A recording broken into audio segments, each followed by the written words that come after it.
Les faces off against chaos as a wild woman storms in demanding her money, leading to a bizarre showdown where even the pawn shop floor becomes her stage. I couldn't pay you. I don't get all the mother questions. You forget my money. You know names. Let me get all my stuff. You ain't did nothing. You don't come back. Yeah, we'll be back. You and your people. I can put up with a lot, but that woman cannot call me that. Who walks up to one of the cars and pulls out her boobs and starts rubbing on the car? Les, the owner of the pawn shop, greets a guest who brings Detroit Bicentennial cards. However, the excitement fizzles out when they realize the cards aren't worth as much as they'd hoped online. $50 less. Shake on it. Give me a minute. No problem.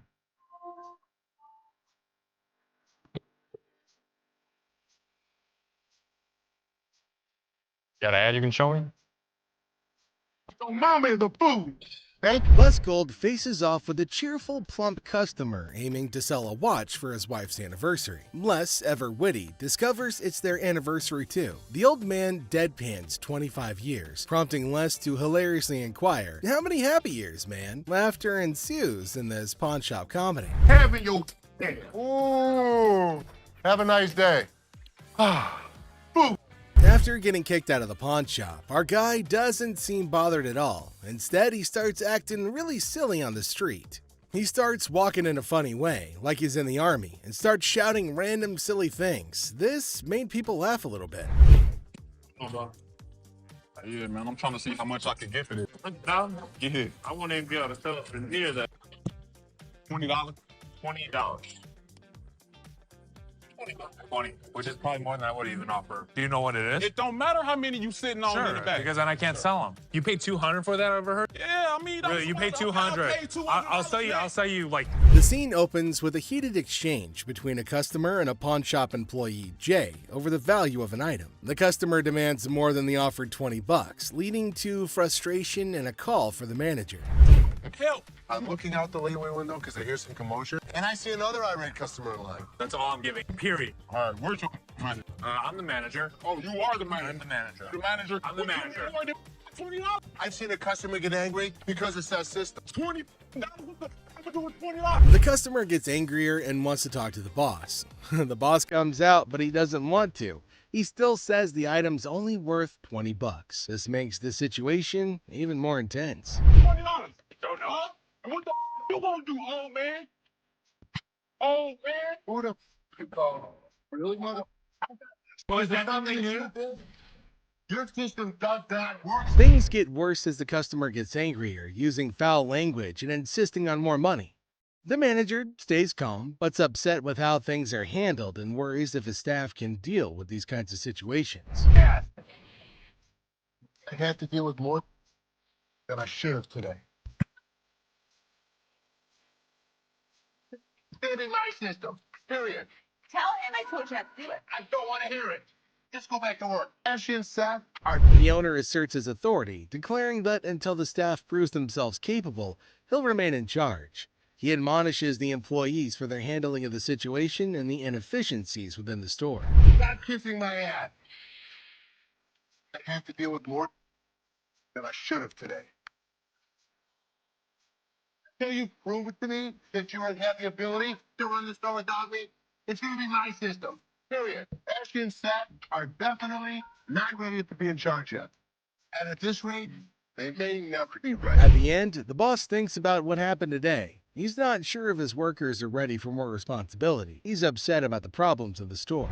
The pricing owner engages in conversation with Les, discussing his new responsibility of pricing items for sale.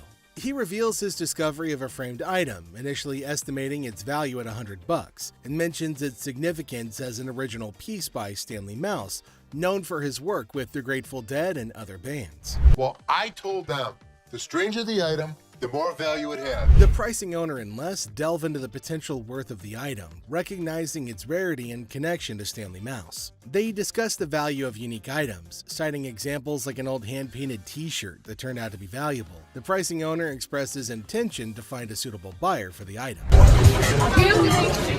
Are you her customer or mine? I'm talking to you. Come on. This lady got so irate because she wanted to be next in line. She wanted to be first. She felt that she was the most important out of every customer. You're next in line, so let me be right with you. Okay, well, come on. It doesn't matter. What the are you? You're not the police. I can talk to whoever I want to talk to. What are you going to do? You offer it now. In the opening scene, Ashley is at the counter with a lengthy line of customers. A sudden disruption occurs when a black woman attempts to cut in front of everybody else. Ashley confronts her, asking, "What are you doing?" The woman becomes upset, but Ashley firmly asserts, "You can't do that stuff here." Goodbye. Come back here. Let's talk right now. Take the receipt. What would you like to do with it, ma'am? I want to pay. Well, you have to go to those windows. I'm not, no. I come to this line any other time. Not at this window. It's Okay, well, I'm not going to stand in the line. in the wrong line. Get in the other Okay, line. and I'm not going to get in another line. I'm going to walk straight up to the damn window. We won't take The woman continued standing in line at the counter. Les approached her, inquiring about the situation. She explained that she wanted to pay, but refused to move to the next window. Les informed her that in the pawn shop, crossing others in line isn't allowed, emphasizing the importance of waiting your turn. care of you. Well, y'all just only come. See this lady here? All the other customers. Okay, and I always come to this line. I'm sorry. You have to stand in the other line. Okay, well, I'll be back before y'all close. You can do whatever you want in this line. She can't. Can't wait your turn. We'll be back later.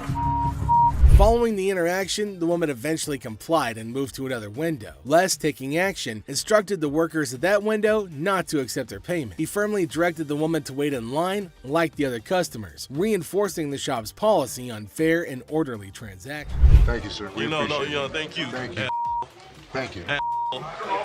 Yeah, jackass. Take your Bitch. take Yeah, that's you. and get it to You. Yeah, make me. We don't, Sir, we don't want please. this. You can take this stuff. Sir, And sir, put it where the listen. sun don't shine. Listen. I don't know what the problem was. As the interaction begins, the customer expresses gratitude, but the tone takes an unexpected turn. Tensions rise as the customer's language becomes confrontational. The shopkeeper, addressing the situation calmly, refuses to tolerate mistreatment. The dynamics shift from appreciation to conflict, showcasing the challenges of customer service in a brief yet intense moment. Oops, fire! Ladies and gentlemen, hold on to your seats. In a thrilling episode of Hardcore Pawn, a car in the parking lot finds itself in a rather heated situation. No, we're not exaggerating. You'll see. We were really concerned. Your car's totally on fire right now. Shouldn't we try to get a hose over there? It's right underneath those power lines, which is our power lines. It's burning so bad that it's going to burn the electrical wires. We call 911. Rich is directing traffic. It was right next to our power lines. What are we supposed to do? Isn't that a chaotic scene that feels right out of an action movie? However, in the middle of all the frenzy, check out this guy. You won't want to miss this. As his car's in flames, this guy is pulling out his fire helmet, his fire jacket, fire equipment. I'm thinking, what the is going on? All right, dude. This thing's starting to go. Now we got to come up with another plan. And that's going to cut up those power lines. Les, it's time to act. That fire could get worse. How about grabbing your phone and dialing 911? You know, to keep things safe and sound. Makes you wonder what these guys go through. He's inside of the hood like it's nothing at all.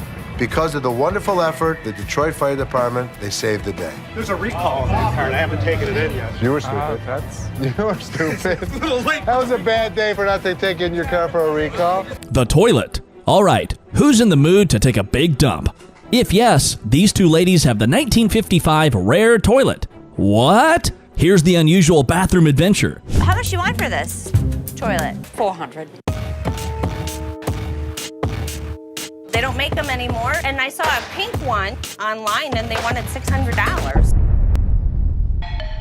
Seth lays down the law. In case you missed the memo, we don't do toilets here, so these ladies might want to flush their deal elsewhere. How about $50? $10? Oh, my goodness. Really? Well, I don't want to put it back in the car. I know this is a crappy old toilet. Paying $10 to get under my brother's skin is all worth it. Ashley sure knows how to annoy her brother, but this time, she might have taken it up a notch. Anyway, just have a look at how he decides to take care of the toilet deal. Would you like to double your money? Who wouldn't? Here's 20. Meet me outside. See you out there. Bobby J, bring it this way. Take it Seth, easy, what are Seth, you doing? please. Seth! Seth! But in this next episode, this person walks in with a really interesting gun. But how interesting? You're about to find out. Yeah, it's like something James Bond would wear. Yeah, right. You just saw that, huh? But that's not out of a James Bond movie. That thing is as real as it gets. What can I help you with? I'm here to sell my ring pistol today. Well, you know how a gun never stays in the shop for long, be it whatever shape or size. But this thing is something I've never seen or even heard of before. Have you ever seen a pistol ring? Boy, you're looking at it right now. This is something definitely worthy of adding to the antique collection list. Come on, you have to agree with me. Everything about this pistol ring is antique, from loading it to the trigger to its hammer. This thing is a killer. Literally. You know what? If I ever went undercover on a mission, I would definitely carry this cute little devil. James Bond, we just found your vibe, and I know Rick would agree with me too. Yeah, that man seems very particular about the price he's going to ask for that dangerous ring. I'm looking to get $9,000. I'll use it to buy some of the things I collect more often. I personally would wear that ring everywhere. It's an all-in-one combo, kind of a hidden treasure who can double up like your personal bodyguard. It's unreal how cool this thing is. But hey, did Rick just contradict me? Wear them just for fashion. Damn. Rick has got a good sense of humor, not gonna lie. Seriously, getting hit by that mini pistol ring would definitely hurt your ego hard, man. It's also seriously a gun. I mean, it would really hurt getting shot with this thing. And oh, I kid you not when I say that the man clearly did his homework right. He literally asked for $9 grand in the blink of an eye. I mean, that piece truly is a showstopper. But that expensive? Damn. A $9 grand. They're pretty rare. So what happened is that the deal took an intense turn, and Rick, being the smartest in this show, had to prove it. So before finalizing the deal, he wanted a bit of expert advice. I mean, that's always better than regretting later, right? So let's see what the expert had to say about this antique pistol ring. The European gunsmiths, they were making all kinds of little weird things. This is the Imperial Protector. Basically, looks like this tiny mean machine has taken down quite a few people in the past. So it must cost a bomb. But let's hear it from the expert himself. For $11,500. Okay. Thanks, Tony. I really appreciate it. Whoa, I never expected that. $11.5K? That's crazy.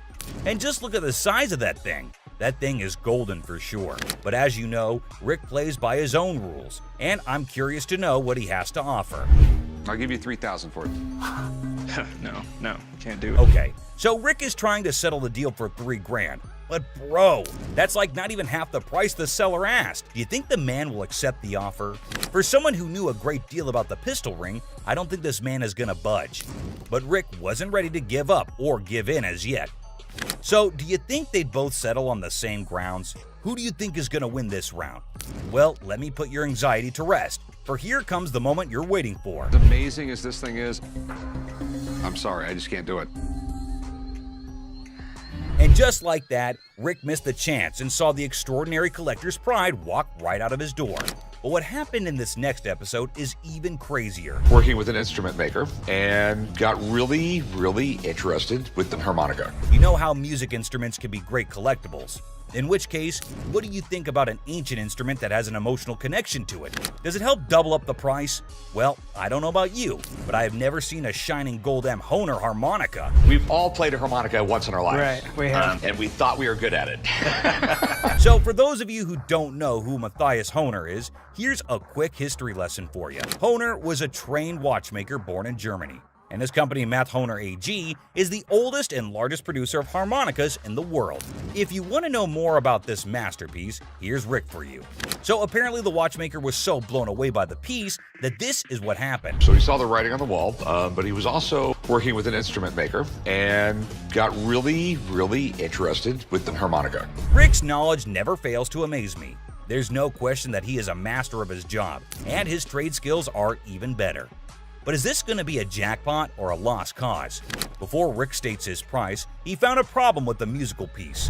You get in the ballpark. Okay, all right. It's plastic, and it's not in the greatest shape. I don't know, it's not too bad a shape. The cardboard's coming off. Oh no. That's gonna majorly affect the price of this beautiful piece right here. So while the seller was holding on to a grand $500, what Rick pitched was unbelievable. Here's $75 for it. It cost $75. Wow. I would feel humiliated if I was that harmonica right now. I mean, come on, man, it's not that bad. But what can I say? Rick knows better. And the seller wasn't ready to back up, and even had a genuine reason for it. $1 to fill my truck up with gas right now. I can't take 75. I find the man reasonable. The least you can do is compensate his gas. But as you know, there are no emotions involved in business. Rick's not taken aback by anything. and sticks with his price, but he failed to grab the deal. I think he wouldn't mind much though, because the harmonica was plastic, and it was also peeling off in some places. So sadly, the seller needed to go back home with the broken instrument, and he couldn't even make enough money for gas anyway. Next up, we got this interesting thing that you'd never expect at a pawn shop. The guy just pulled in the parking lot with a boat he wants to sell. So Chum and I... Yes, it's a freaking boat! What you're looking at is a 1958 Sea Flight Glastering, and this is no common sight, y'all. Rick and Chum came to take a look at the huge and fascinating boat, and it looks like they already like what they're looking at. 57 Chevy, didn't they? Sure did. Is it a convertible? And how could something start without Chumley's irrelevant questions, right? Like always, he was more worried about the boat being convertible or not. Well, Chum, you definitely cannot expect everything to be fancy, okay? Despite that, I can't help but love Chumley's confidence. Meanwhile, the seller has made up his mind to demand a hefty $10,500 for the boat. Let's hope he can make just as much from the master of negotiation. And this time, the item in question was a timeless beauty, created in 1958, standing tall, defying the effects of time. Whoever maintained it surely did it with the utmost care and dedication. Great work right there, but I think someone is already getting busy coming up with the numbers. It looks just like the 57 Chevy I got for the old man's birthday.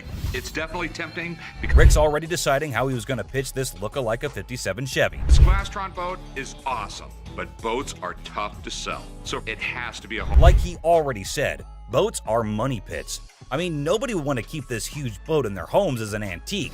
Quite rare, as the word suggests itself. But this seller is definitely giving Rick tough competition.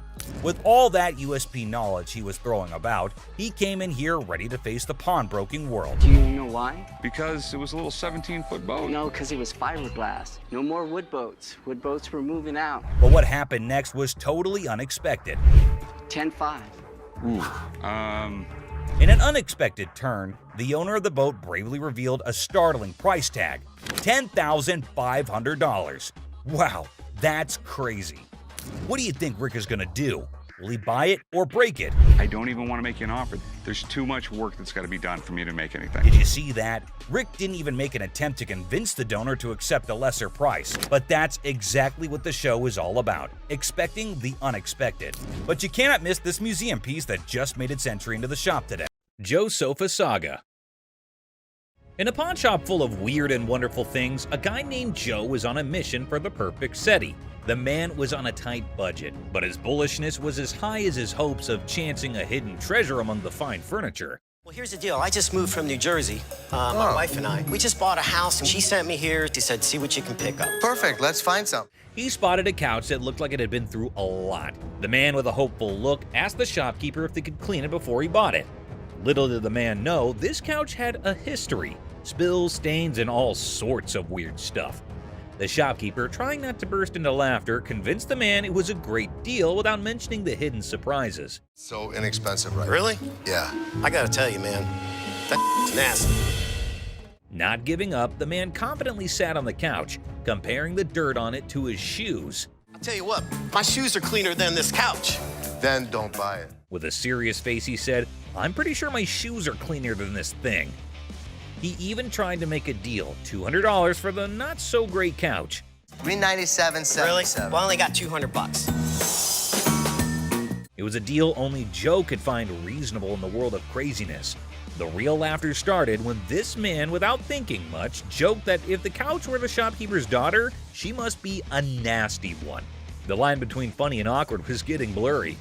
We had a reupholster and I gave it to Ashley. Is that right? Yeah. Is that your daughter? That's my daughter. She must be nasty, too. Out of the blue, a guard, called in by the offended shopkeeper, rushed in like a superhero. Joe was lifted off the couch and thrown out of the store, leaving everyone laughing. Yeah. Walk out. Walk out, my man. The pawn shop adventure had ended, but the story of Joe and the not-so-clean couch was sure to be a tale told with giggles and grins for years to come. Yes, sir. I'll go someplace else. That's the dirty D right there, baby. Comic pawn shop confrontation. Okay, a man is coming towards the shop. Wait, what? Is he coming to have something from the pawn shop? The man asking about her daughter means how creepy it is. Hello, I need to pick up some stuff from my daughter. Is it in pawn? Yes, ma'am. Laughter begins. Everyone around is intrigued to know what had happened to this man. Oh, another man entered into the argument. Let's see what would happen. Man accusing the shop owners of stealing. How crazy this man is, constantly accusing them of being thieves. No, I want the stuff. Yeah, but without the ticket, we can't give it to you. The man is constantly infuriating them and sees he has come out the carbon. Who knows what will be the end of this nonsense fight? Oh, they're about to have the piercing argument. I'm here, I want the stuff now. And what's he gonna do? The man called the guard to throw him out, but see, the man is not in control. He is constantly arguing and challenging them without knowing the fact of the danger he's really in. Oh God, he's challenging the massive guard! The guard stopped him and said, "Don't touch me," but the man was not understanding. Hey, I ain't scared of him! Is he serious? Calling his death to come earlier. The guard, in his fur, sent the man out. The really funny moment for all because the stupid man in his arguments really put him into account. Hey, you can't get... Hey, I want my stuff! I tell you what, big boy! Hey! Battle for sanity. Well, folks, take a look at the pawn shop's front yard. It's like a bustling highway out there. The crowd has formed a lane longer than my grandma's stories. And guess what? The sanity levels are off the charts. It's like a contest for who can stay the sanest. Now, hold your horses because here comes the geniuses. These folks are more interested in the pawn shop than a cat in a laser light show. Well, he's from California. Look at all these idiots. They've gathered like it's the grand opening of the Pawn Shop Olympics. What's the big attraction, you ask? Maybe they're expecting a magic show, or perhaps the pawn shop's secretly giving away free wisdom. Or, here's a wild thought, they're gearing up for a full-scale aggression mission against the poor souls inside. Watch out, world, we've got a pawn shop revolution on our hands. Stay tuned and remember, in the pawn shop chaos, sanity reigns supreme. Good luck, brave souls. That's nuts. Clueless heist hijinks. Well, howdy there, folks. We've got a lone ranger in the pawn shop sipping on his secret drink like he's the king of mystery.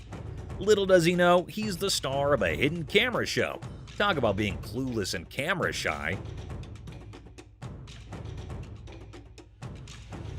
Hold your horses. Looks like our man might be plotting some grand heist, doing his best Sherlock impression. He's scouting the joint, probably trying to find the perfect spot for his not-so-genius plan. But wait, he's still in the game. What on earth is he searching for in the pawn shop? Maybe lost treasure for his car keys? The suspense is killing me. Oh dear, he's now at the other counter. This fella is like a headless chicken wandering around without a purpose. Somebody give him a map or a snack at least. Buckle up, folks. Our wannabe detective just upgraded to a full-blown thief. Watch him waltzing around planning the perfect crime, and bingo! He pulls off a smooth exit, leaving the scene like he just won a game of hide-and-seek. Hold your belly laughs, our genius thief is back on camera, sneakily hiding his loot in his trousers. Smooth moves, my friend, smooth moves. And there he goes, strolling out of the pawn shop like he's won the lottery. Thinks he's the mastermind of the century, leaving behind a trail of stolen goods and a whole lot of laughs. What a character. Antique computers. Have a good day. You wonderful. Thank you so much. You too. Two tech-savvy grandpas strut into a pawn shop, seeking a fortune for antique computers. Instead, they're hit with a vintage rejection. Bastards, you can't give me a time for... Oh, man. When one grandpa clumsily breaks a computer, he pulls a move straight from the sitcom handbook. Accidental comedy at its finest. Now you should have that. Put it in the... Oops, one grandpa accidentally smashes a computer, blaming the seller. He theatrically tosses it toward the dumpster, thinking it's a mic drop moment. The seller, the true comedy connoisseur, chuckles at the failed dramatic exit.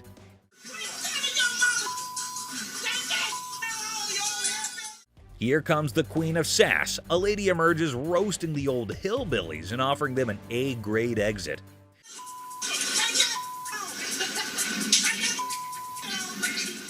She declares her reign over Detroit toughness and leaves them pondering a future career in comedy security. Cue laughter. Exit stage left. It was a day just like any other. Well, it was until Ashley was confronted by a very pissed off customer. I paid $500 for this earring, and look what this done did to my ear. From how rapidly he fired out his complaints, Ashley tried to make him repeat the issues that he's got. You want me Can to I get figure my money back? You want me to figure out why your ear's turning a different color? Is that a real diamond? I look at his earring that he says is turning zero green, and it's a fake diamond with a fake metal. He might have switched the earrings out for another, thinking that he can get himself some cash at the business's expense. I got my lawyer with me. This is wrong. Show me your card. I don't have a card with me. What law firm did you work for? It's not important. It is. With how elusive the supposed attorney was being when asked to reveal his identity, it's quite clear to see that he might be a fake the man brought along. This is my attorney. Would you like to meet my attorney? I want my money. My attorney will escort you out. You better not put his hand on me. And you better turn around with your two legs and walk out yourself. Since he's been warned but refused to listen, he only had himself to blame for what was to happen next. Pushing on me. Get out. What you mean, get out? Get You out. don't just tell me what to do. Get out. Yeah, you know, took my money. Just sold me a bold earring. Les had to attend to this customer who came in accusing them of having sold her a fake purse. Hi. I want my money back. I paid you $500 for this purse. I want my money back. If the lady would just calm down and try to explain things to Les instead of trying to mess with Les, maybe they could have gotten somewhere. I didn't give you a second when I gave you my money. Ma'am, I'm trying not to really You lose took my control. money and I won't. Show me the receipt. Well, she managed to calmly explain things to Les this time, which he couldn't be more than grateful for. This is tarnished. You know what that stands for? What is MK? Lighting a cigarette in a store filled with items that could easily be set ablaze isn't exactly advisable, and despite their attempts to get her to stop, this lady remained obstinate. Get your hands off me. I'm not. Put your cigarette out. Put it out. Get your hands off me. Put your cigarette Get out. your hands off me and I'll put it out. With great confidence, rather than cave into her demands, Les made Byron escort her out of the store.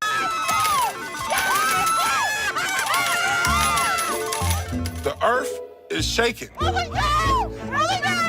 The ground is moving like... A mother and daughter who thought they had won big at a slot machine in the store, an aspiring singer trying to build her own fan base with the wrong crowd, and a guy who thought he could get a job when he just showed up for the first time. These are the biggest clowns on Hardcore Pawn. First up are these customers who found a piano in the store that caught their eye. They got a bit too invested in it and caused quite a ruckus. Ah, they got it, my baby. It's still here. You can get on that thing. What's up, everybody? Moochie the Great. With how confident he was acting when he tried to play, you'd think he was a hidden master trying to give the greatest performance ever. Let me see if I can raise the money right quick. You're kidding, right?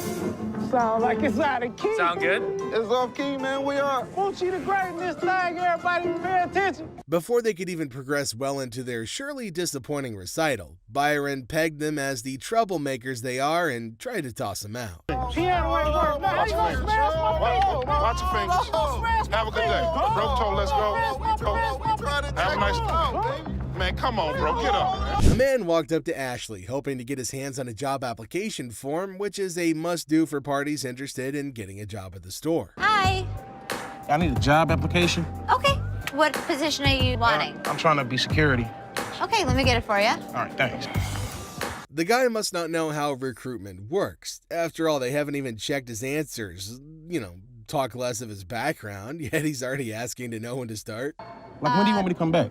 We're gonna have to review this, and they will get back to you. Someone told me to come in and fill out the app, and he said he got me. Who was it? Rich. What's going on, Rich? He said you told him that you were gonna hire him for security. If I really knew this guy, then his decision to cut him off at that moment was definitely warranted, since the allegations against him could have cost him his job too. He's not the owner after all, just an employee. We used to chill all the time, man. I don't really have a clue what you're talking about. I'm saying, but you said come in here to fill out the application, and you was gonna give me a job, man. You know what? And you said that I was going to hire you today. Yes, bro. Okay, well then let's make this real quick and simple. You're fired. Just like that, he probably set a record for the fastest hire and fire at that moment. I wasted my time coming up here. You know what? You're wasting my time making up these stories. Let me show you how security really works. Why would you leave Felix, somebody get him the out of here. That's security. Get Nice out. working with you. She slap. Our big boy seeks an appraisal for a ring, and guess who he stumbles upon? None other than Ashley, the queen of quotes in this pawn shop, as his lady swoops in, ready to reclaim her ring most dramatically. What are you doing? He wanted an appraisal on this ring. On my ring? Why'd you take my ring? Well, I wanted to see how much it was worth. Bull. You're a liar. Why'd you take my ring? Ouch! Painful lesson learned, folks. Our big boy now knows the golden rule. Never pawn your wife's ring without her permission. Priceless wisdom, I must say. All of a sudden, boom, punches him, and I am dumbfounded. You're a idiot. That's my TV. A boyfriend pawned his girlfriend's TV, and now she was on a mission to reclaim it. Looks like he learned the hard way that pawning isn't relationship therapy. He took my TV. I woke up this morning and it was gone, and I need it back. He didn't give you the ticket? No. You can look it up. I do what I want to do. Bye. Big ass off me. Have a good day. Pacifier pawn. Seth, our pawn shop hero, encounters quite the character of a customer eager to part with both a TV and a ring. But wait, what's in her mouth? I'm Seth. Oh, you cute. Yeah. Seth here wasn't going to crack open with that pacifier or your flirting skills. How about we cut to the chase and look at the valuables? Her ring was pretty nice. It has diamonds. It's 10 karat gold. Her TV was relatively nice. You still answer my question. I said what you wanted. I know, I said I'm good. So, you need a loan or you want to sell it? Loan. Loan? About $300. Want to taste my ring? No. Or lick it? What did she just say? Well, even if the sun rises from the west, I ain't putting that in my mouth. How about we look for someone who might? Would you suck on that pacifier for $20? You can lick it. I know you want to. Yeah, you. Push fight. Two buddies square off in a pawn shop brawl over one friend's attempt to pawn the other's beloved PlayStation without permission. This calls for drama. That took my PS3 trying to pawn my your shop. That's my what he money trying to back. do. You know him? PlayStation. Yeah, that's my roommate. He tried to pawn my your shop, try to get some money off, but I want my PS3. He owe me money. It's mine. My back. Hey, do me a favor. We're not gonna scream, okay? What's happening here? This ain't your hotel room, spoiled punks. You're just creating a ruckus. Y'all better watch that tone and listen to the pawn majesty. Angelo, Steve, is that his? This between, yes or no? I mean, we just trying to handle it ourselves. That's fine. Steve, I'm gonna ask you one more time. Is it Angelo's or yours? It used to be his. Okay. He owe me money. What else supposed Steve? to do? My Pay bills. coming You on ain't this saying side. tell you what I'm gonna do I got with sent it. all my I'll tell you what I'm gonna do. All right, guys, you probably want to take your business outside because there are some customers here who are not in a mood to listen to your story. Come take Can I see it? Come with me. You know, I'm a pawnbroker. I'm not a kindergarten teacher. You guys go talk about it amongst yourselves, and when you figure it out, then come back inside, okay? Until then, I don't want to hear you arguing. You grown men, not kids. Go on. All right. Free grab. The girlfriend decided to pawn her boyfriend's Xbox, and now he's on a crusade to rescue it. Lesson learned, right? Pawning is such a brilliant way to solve everything. My girlfriend, she came up here and she got rid of my Xbox 360 and I came up here to get it back. Okay, you get the ticket? No. I can tell you her name and you can just give me my I can't 360. give you any information about somebody else's account. You just need to give me my stuff. But our man here forgot that this store needs a police report for such incidents. So how about you keep your volume down, gamer? Instead, this is what he does. Can I just have my We can sell you another one. Well, let me just look for one that I want to grab. Okay, you go that way.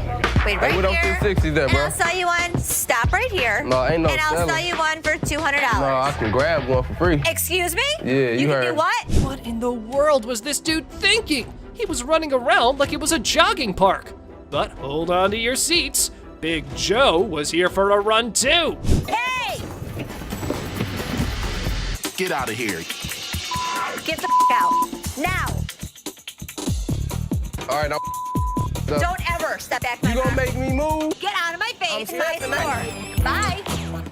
Enter the family feud. Ashley drops the bomb on her brother Seth, calling him a hypocrite. But why? Well, he casually throws around $880 for a painting, while Ashley, according to her, can't even snag a deal for $30. Sibling dynamics at their finest. The plot thickens as Ashley confronts Seth about the apparent double standards. She probes into the intricacies of spending $880, questioning how bad it could be. Seth, in classic sibling fashion, argues that his purchases are all about resale value, a concept he conveniently forgets when it comes to Ashley's shopping habits. According to him, he's the revenue guru. You are just a hypocrite.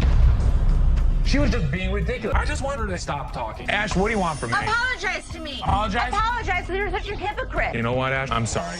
I'm sorry that you're a bitch. You, Seth. You're such an ass. I am not going to forget the situation anytime soon. Seth better watch his back. Things heat up as Ashley demands an apology. Seth takes a nosedive into being the ultimate a-hole, apologizing for an $880 buy. Oh no. Instead, he hits her with a sorry not sorry for her supposed attitude, topping it off with a charming label. Well, let's just say that it rhymes with witch. Sibling rivalry reaches a whole new level on this show. Two guys out here that are saying they were scammed out of their laptops and that whoever did it is working with one of our guys. You want to come out and talk to him? All right. Thank you.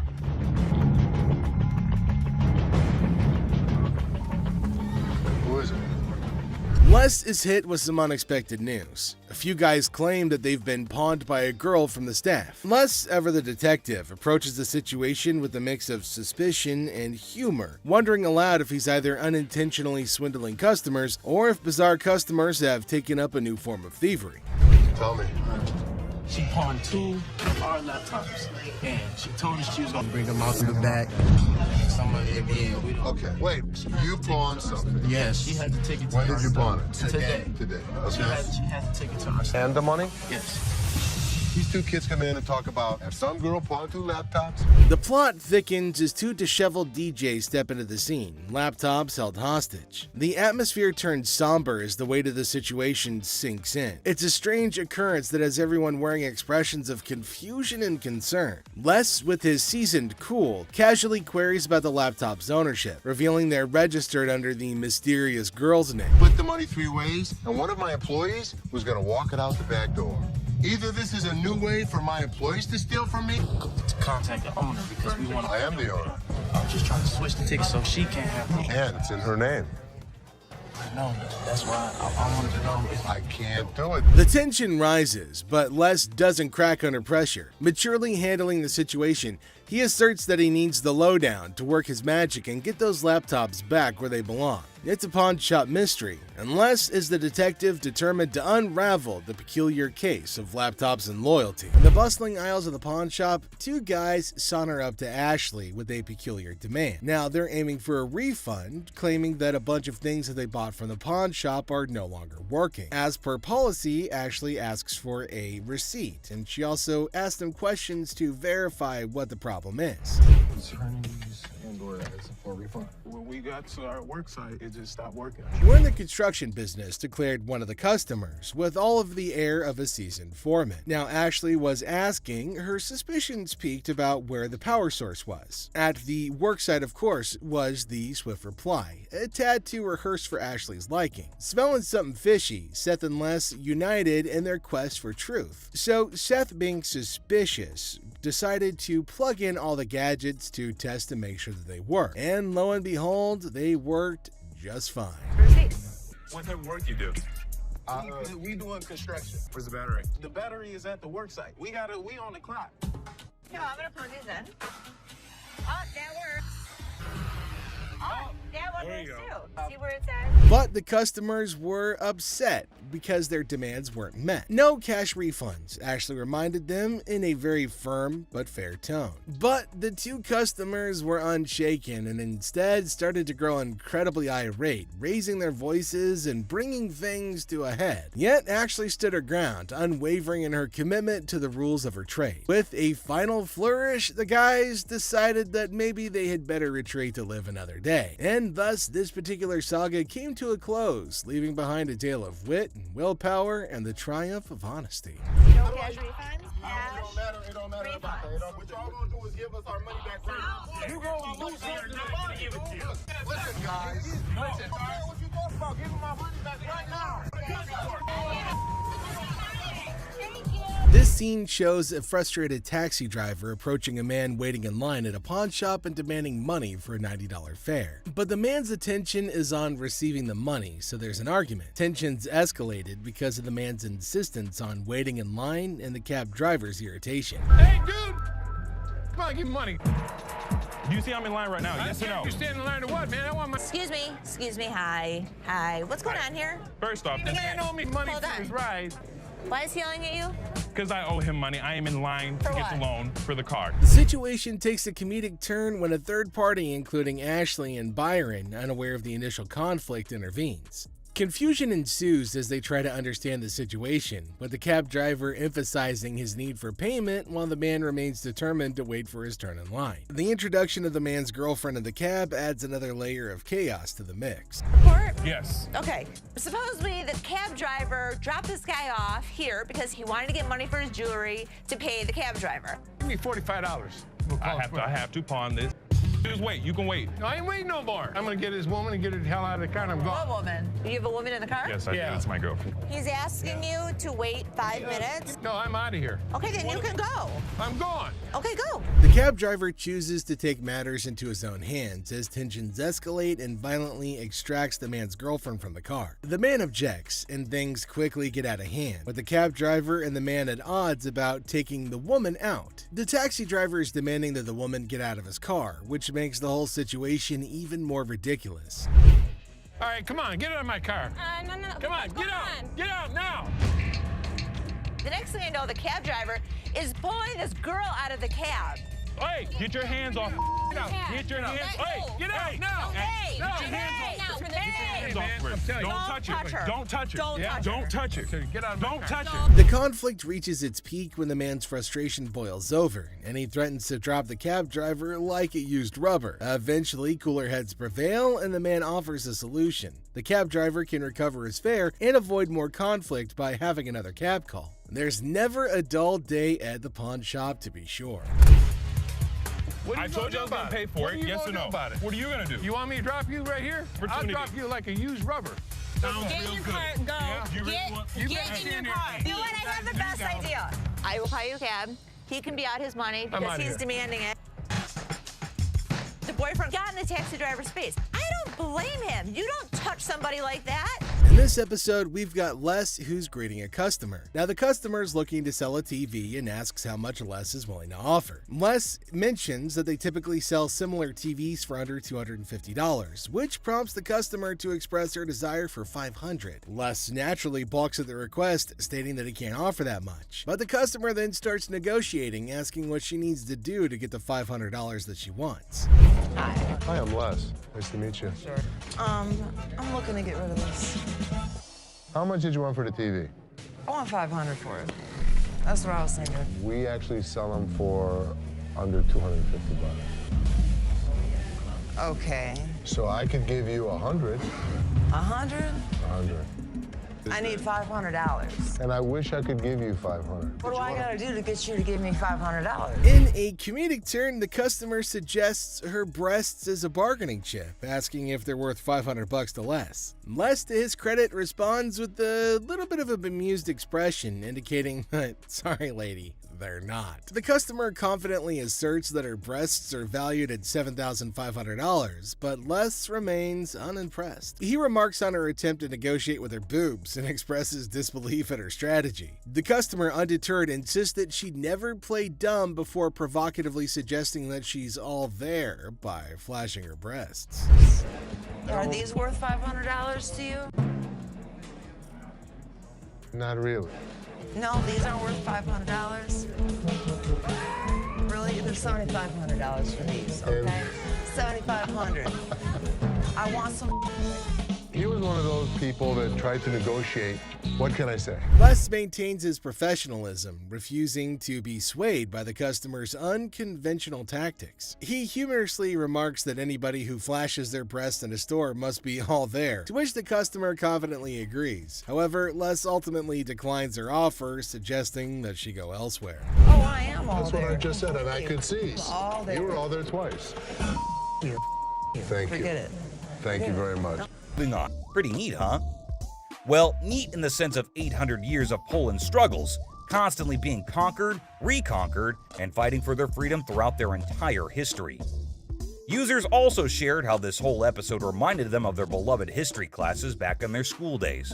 It brought back memories of learning about the triumphs, tragedies, dramas, and even the occasional humor that filled those lessons. With the background story out of the way, Rick finally gets down to the burning question. I took a big shot in the dark. How big a shot? Less $6,000. I can sense the tension all over his body. Finally, the expert takes a closer look at the metal and starts talking about how it was probably made in St. Petersburg by a company called the House of Bolin. And guess what? They were like the main competitors to Fabergé. So we're talking about a metal of Fabergé quality here. Crazy enough to give Rick some hope. But Craig kept going on and on about, damn, the metal is valued at around $30,000 to $40,000? That's awesome. And it definitely brought a big wide smile on Rick's face. But hold up. Sadly, Craig has some serious concerning news for him. Apparently, the market for this specific metal is pretty thin. Always got a solution up his sleeve. So he got in contact with a guy in Germany who has a box for this metal. Has the ribbon for it, and even the breast star. It's all part of a set, you see, but there's a big hole in the guy's box, specifically for the neck order. And Craig just knew that he finally found a potential buyer for the metal. Someone who needs to complete their set. Now, both the parties are ready to strike a deal. Hour last time you were in. I'm sorry. But Craig was fixed with the price. Obviously, Rick is not satisfied, and you won't believe what he asked next. Why not? Write me a check. Can you believe it? Well, eventually, one person made a comment praising the honesty of Craig, noting how he offered a price range for the metal that matched its actual value of $30,000 to $40,000. Despite knowing that Rick had only paid $6,000 for it, Craig could have easily offered a lower price, like $12,000, and made a huge profit. But instead, he respected Rick and still managed to make some money while being fair. This man named Randy walked into the store with a huge-ass vending machine. He believes that his machine is from the 1940s. Candy? Yes, sir. You know who loves candy, right? This guy. Well, chum, we know your love for candies. But is this deal as sweet as them? This machine sure has Chum's heart, but Randy doesn't even know if it works, and neither does he have the keys to it. Well, let us look into what Chum thinks about it and whether he thinks it would be worth the cost. Just taking a look at it, I mean, it looks pretty rough shape. There is a lot of rust on it. It sure needs a good restoration, but Randy wants $1,000 for it. Man, it already needs so much work to be done. I personally don't think it's worth investing so much, but who am I to suggest? Oh, how the chum had been schooled by experience. A lesson etched deep into the fibers of his being. Scarred by past misjudgments and Rick's scoldings, he now approached each decision with newfound caution. But hold on to your seats, for the words that spilled from the expert's lips were nothing short of astonishing. Get ready to be astonished, for the expert's revelation is nothing short of extraordinary. Okay. Whoa. Oh boy. Right? The guts are missing. So what this needs... Man, it is empty inside. All the mechanisms are missing. The expert saved Chum's ass today on this one. The expert adds that in this condition, the machine is max $300. Whoa, that was a low blow for Randy, it seems. He cannot believe the price dropped from $1,000 to just $300. Up and running and painted, obviously. $4,500. $4,500. Okay. Well, this machine is asking too much. Chum noticed it and got the bargain straight from $1,000 to $75. And they just shook hands on $100. But a deal is a deal. Let's see how Chum restored it and made it a good sales machine for his own bars. Whoa! Holy Chum bar! Check it out, right? That is freaking awesome. Whoa, the machine is brand new again. No one can even imagine. Next guy is the most polite guy you'll see. But things take an interesting turn. I'm trying to help you solve your issue. Well, folks, let me tell you about this wild encounter that went down, starting with a seemingly innocent greeting. Hey, how are you? I'm good, how are you? Well, actually, I'm not doing so good. Little did anyone know, trouble was brewing. You see, this poor customer was feeling down because his dear grandma had passed away. He needed to sell something urgently to scrape together enough cash to cover his rent. Now that's a tough spot to be in, right? Enter Ashley, a real gem of a person. She genuinely empathized with this guy and offered a helping hand. So the dude decides to sell his late grandma's ring, thinking it's made of real gold and worth a fortune. Ashley, being the responsible gal she is, takes a good look at the ring to verify its authenticity. And guess what? It's not the real deal, folks. It's as fake as a knockoff Rolex. Okay. Do you have anything? Naturally, Ashley breaks the news to the guy and asks if he's got anything else to pawn instead. But this fella, he ain't buying it. He's convinced that Ashley's got it all wrong, and he wasted his precious time chatting with her. Well, hold your horses, buddy. Ashley calmly reassures him that his time wasn't wasted and suggested he could pawn his TV instead. But oh boy, this suggestion hit a nerve. He starts acting all weird and uncooperative, throwing a tantrum. TV. You can pawn your TV. What the I look like? Now, here's where things get intense. Ashley's just trying her darn best to help this guy out, but he's not having it. He demands his ring back and starts searching for someone else to deal with. I'm trying to do whatever I can to help him. This not making no sense. And when Ashley tries to explain that she's simply doing her job to lend a hand, it's like a switch flip inside this guy's head. He goes ballistic, questioning Ashley's every move and acting all erratic. It's honestly a bit scary, folks. Believe it or not, this fella has the audacity to tell Ashley to lower her voice, even though he's the one causing all the ruckus. Talk about pushing boundaries. He even has the nerve to put his hand on her face trying to belittle her. And get this, he's not even listening. Lower your voice. Don't Lower your tell voice. me Lower what to your do. voice. Don't Lower your push your- voice. He's busy with his threats, making Ashley's job even harder. But our girl Ashley, bless her heart, stands her ground like a champ. But wait for it, folks. Here comes the jaw-dropping twist. Out of nowhere, a hero emerges. My face. Lower your Don't voice. put your You got finger me. in No, you got me. Bam! This mysterious stranger slams our angry customer to the ground, WWE style. Can you believe it? And that's not all, folks. This hero then grabs the unruly fella and drags him out of the place. Because guess what? The dude still won't quit. On the ground. On the ground. On the ground, mother. He keeps up with his nonsense, making threats and vowing to return for more. Seriously, what on earth did Ashley ever do to deserve this kind of treatment? It's downright mind-boggling, folks. Well, the last person on this list is no less than any other irrational person than earlier. If the item was worth the money, I would give her money, but he was a loudmouth. It's just another ordinary day at the shop when this woman walks in, hoping to make some quick cash by selling her jewelry. Pretty common scenario, right? How you doing?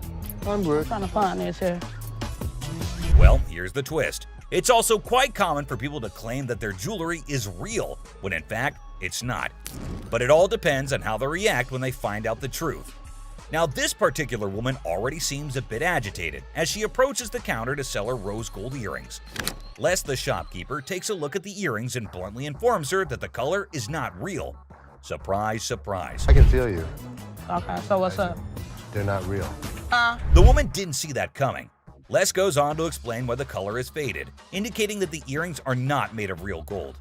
Now, you'd expect her to accept the reality and move on, right? Nope, not this lady. Instead, she comes up with a lame response like, well, duh, that's because it's rose gold. Seriously? I mean, it's common knowledge that when the color starts fading on real gold, it's a clear sign that it's not genuine. But this woman insists it's two-tone rose gold, while Les insists it's just some base metal. They were just base metal. It's not gold. Base metal is going to turn colors when you put chemicals on it. Come on, lady, listen to the expert here instead of getting all rude. The fact is, base metal changes colors, not real gold. It's pretty clear that this woman just wants some money and has the audacity to demand $200 for those earrings. And as if being rude wasn't enough, she starts hurling abuse at poor Les. That real rose gold earrings, man, I need $200 right now. What the is the... Talk about being confused and disrespected. I can't blame Les for not taking that kind of nonsense. So the bodyguard steps in to escort the woman out of the shop. But guess what? She keeps insisting that she wants her money and even asks the bodyguard to check the earrings again. Seriously, lady, drop it already. Here's the funny part, and you'll never guess what Les did next. Yeah. You want me to wrap these up? Yes, he did that. I mean, why bother with someone who refuses to listen, right?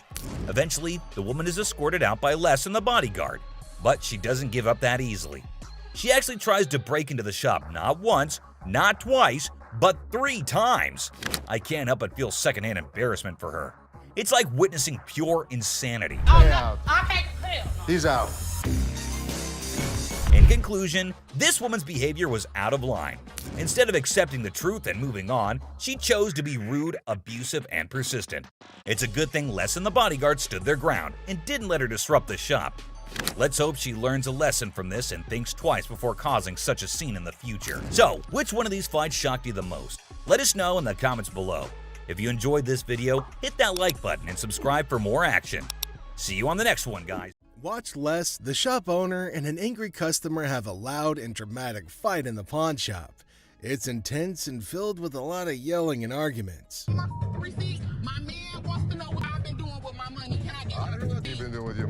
Les hilariously negotiates over home decor, turning it into a Detroit-style showdown of insults and laughs, leaving everyone confused and scratching their heads. To get out of here. Experience the chaos as a sweaty man in a shark costume demands $800 at a pawn shop, leaving the bewildered staff grappling with his bizarre requests. And I got my TV out of time. Okay. They didn't give me a receipt, and I need the receipt. We don't give out receipts. What you mean you don't give out receipts? Every time I do business with y'all, y'all always give me a receipt. When we give you your item, that's your receipt. That's proof that you paid to take it out. The thing is, I need this receipt to show what I spent my money on. We do not give you a receipt because we didn't sell it to you. That's been the policy of the store for over 30 years. This is not retail. It was already their item. I'm giving it back to them. Period. I need a receipt. My man needs to know that my money on it. You sitting there looking up. We don't give out receipts. Ashley meets Lisa, who claims they're old pals from the pawn shop world. Ashley's face is a mixture of confusion and amusement as she tries to recall Lisa from the past. It's like a game of memory gone wrong, with Lisa insisting that they're besties while Ashley's scratching her head, wondering if she's entered the twilight zone of pawn shop encounters. Like instant unconditional love for me. She doesn't know me. I'm coming.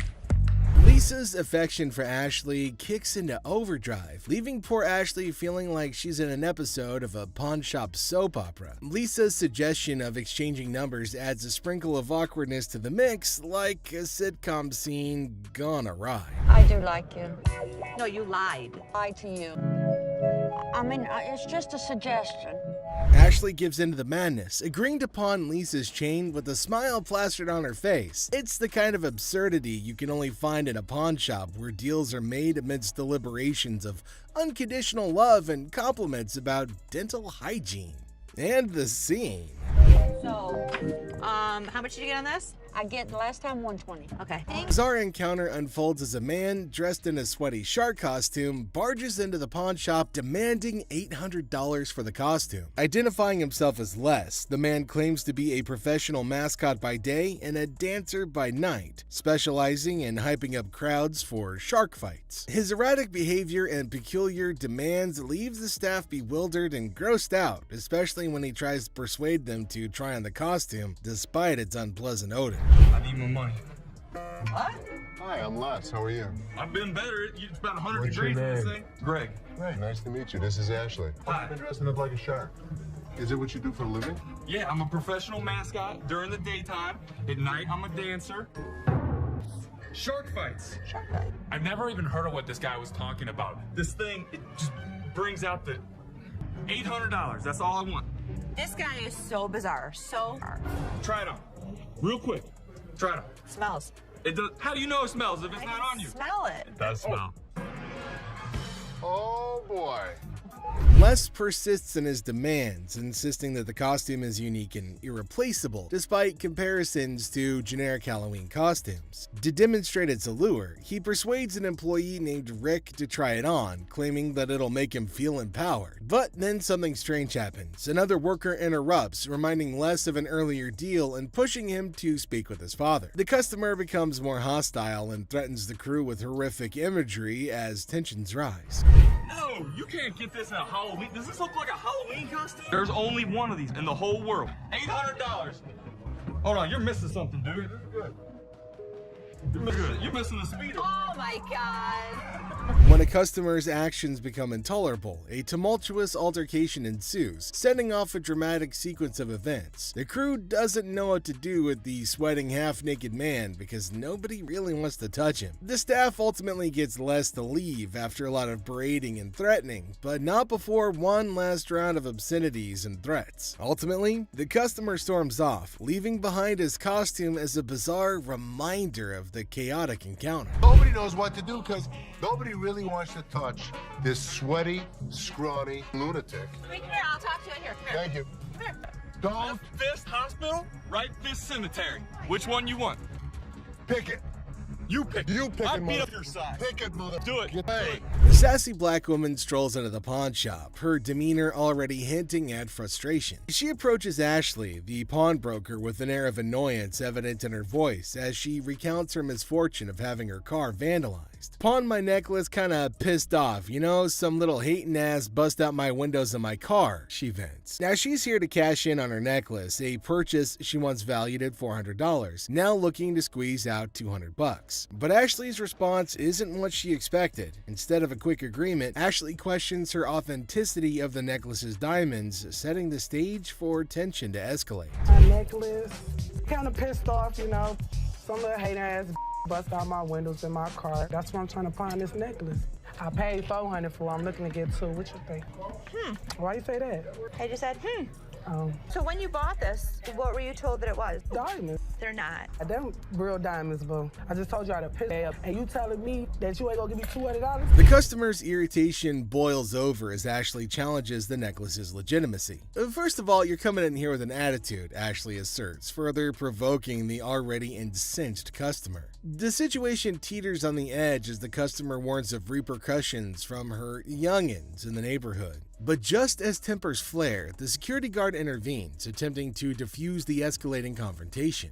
However, the customer's retort, claiming the diamonds are breathing, only adds fuel to the fire, exacerbating the friction between her and Ashley. Okay, first of all, you're coming in here with an attitude. I don't get. Well, I'm not interested in this.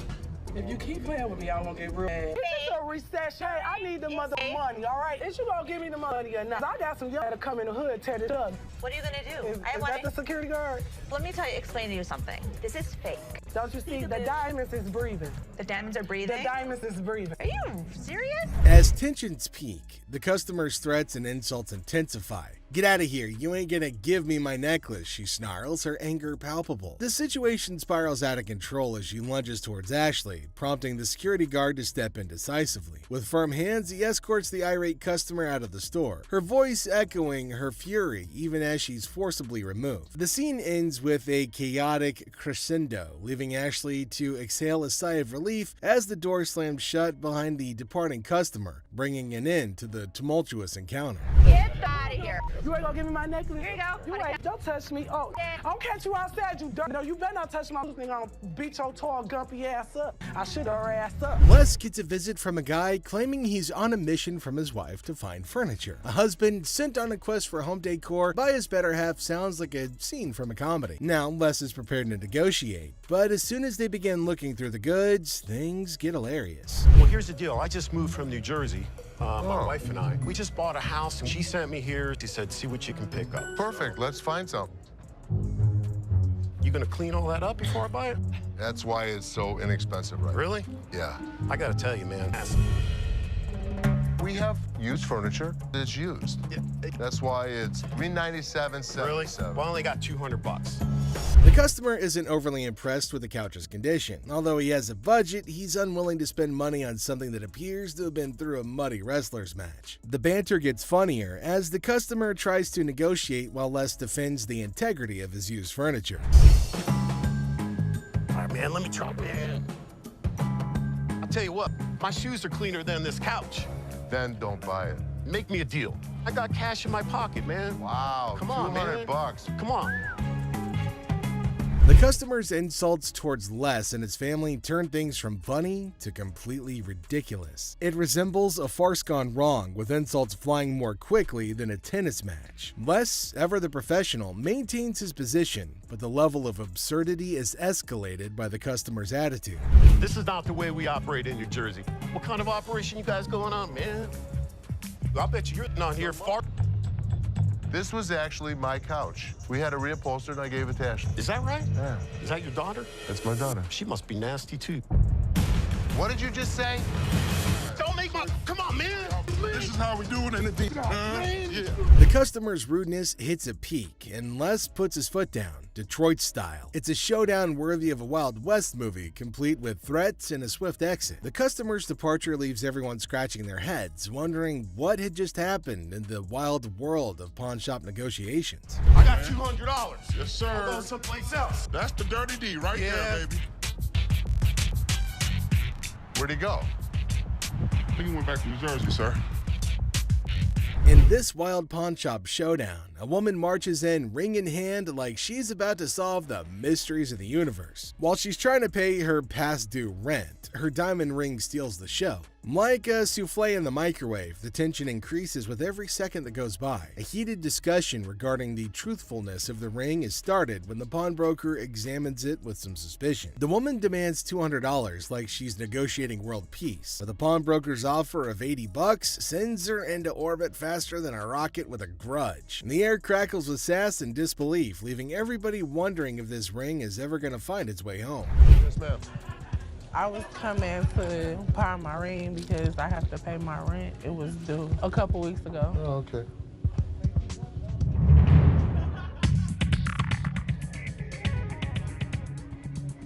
Why you keep looking at my ring like $80? $80.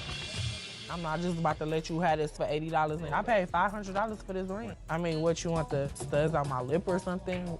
But I'm saying you gonna give me $200 though. That's the only way I'm gonna. So you gonna give me $200 or not? The woman drops a bombshell just when you think the drama's reached its climax. She hasn't given up her ring for pennies. She challenges the pawnbroker to either pay her $200 demand or face the repercussions. It's similar to seeing a high-stakes poker match, but with more bills that are past due and, lip studs. The standoff reaches its zenith in tension greater than that of a family-sized lasagna, and everybody's left wondering who's gonna blink first.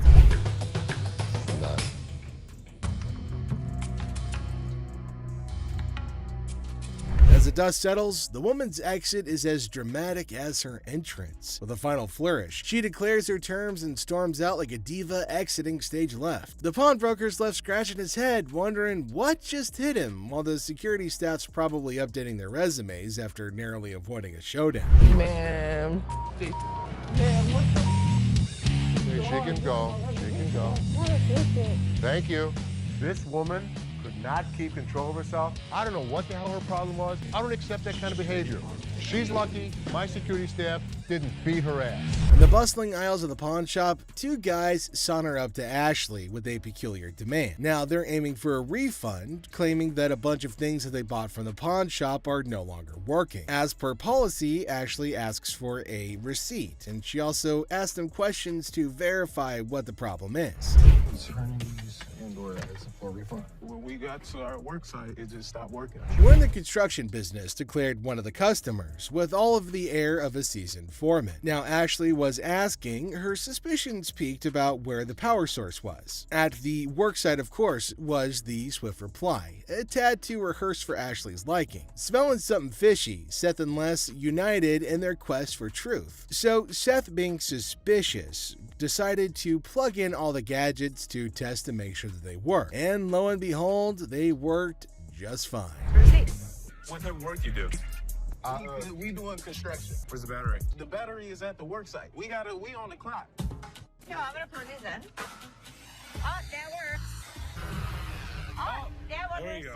See where it says? But the customers were upset because their demands weren't met. No cash refunds, Ashley reminded them in a very firm but fair tone. But the two customers were unshaken and instead started to grow incredibly irate, raising their voices and bringing things to a head. Yet Ashley stood her ground, unwavering in her commitment to the rules of her trade. With a final flourish, the guys decided that maybe they had better retreat to live another day. And thus, this particular saga came to a close, leaving behind a tale of wit and willpower and the triumph of honesty.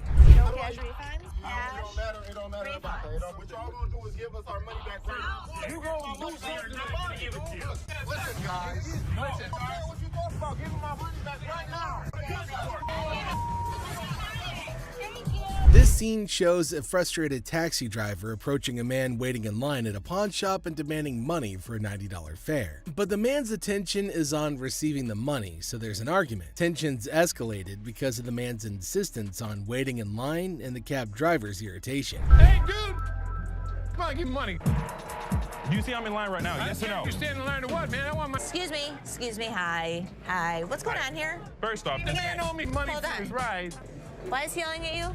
because I owe him money, I am in line to get the loan for the car. The situation takes a comedic turn when a third party, including Ashley and Byron, unaware of the initial conflict, intervenes. Confusion ensues as they try to understand the situation, with the cab driver emphasizing his need for payment while the man remains determined to wait for his turn in line. The introduction of the man's girlfriend in the cab adds another layer of chaos to the mix. Report? Yes. Okay, supposedly the cab driver dropped this guy off here because he wanted to get money for his jewelry to pay the cab driver. Give me $45. I have to pawn this.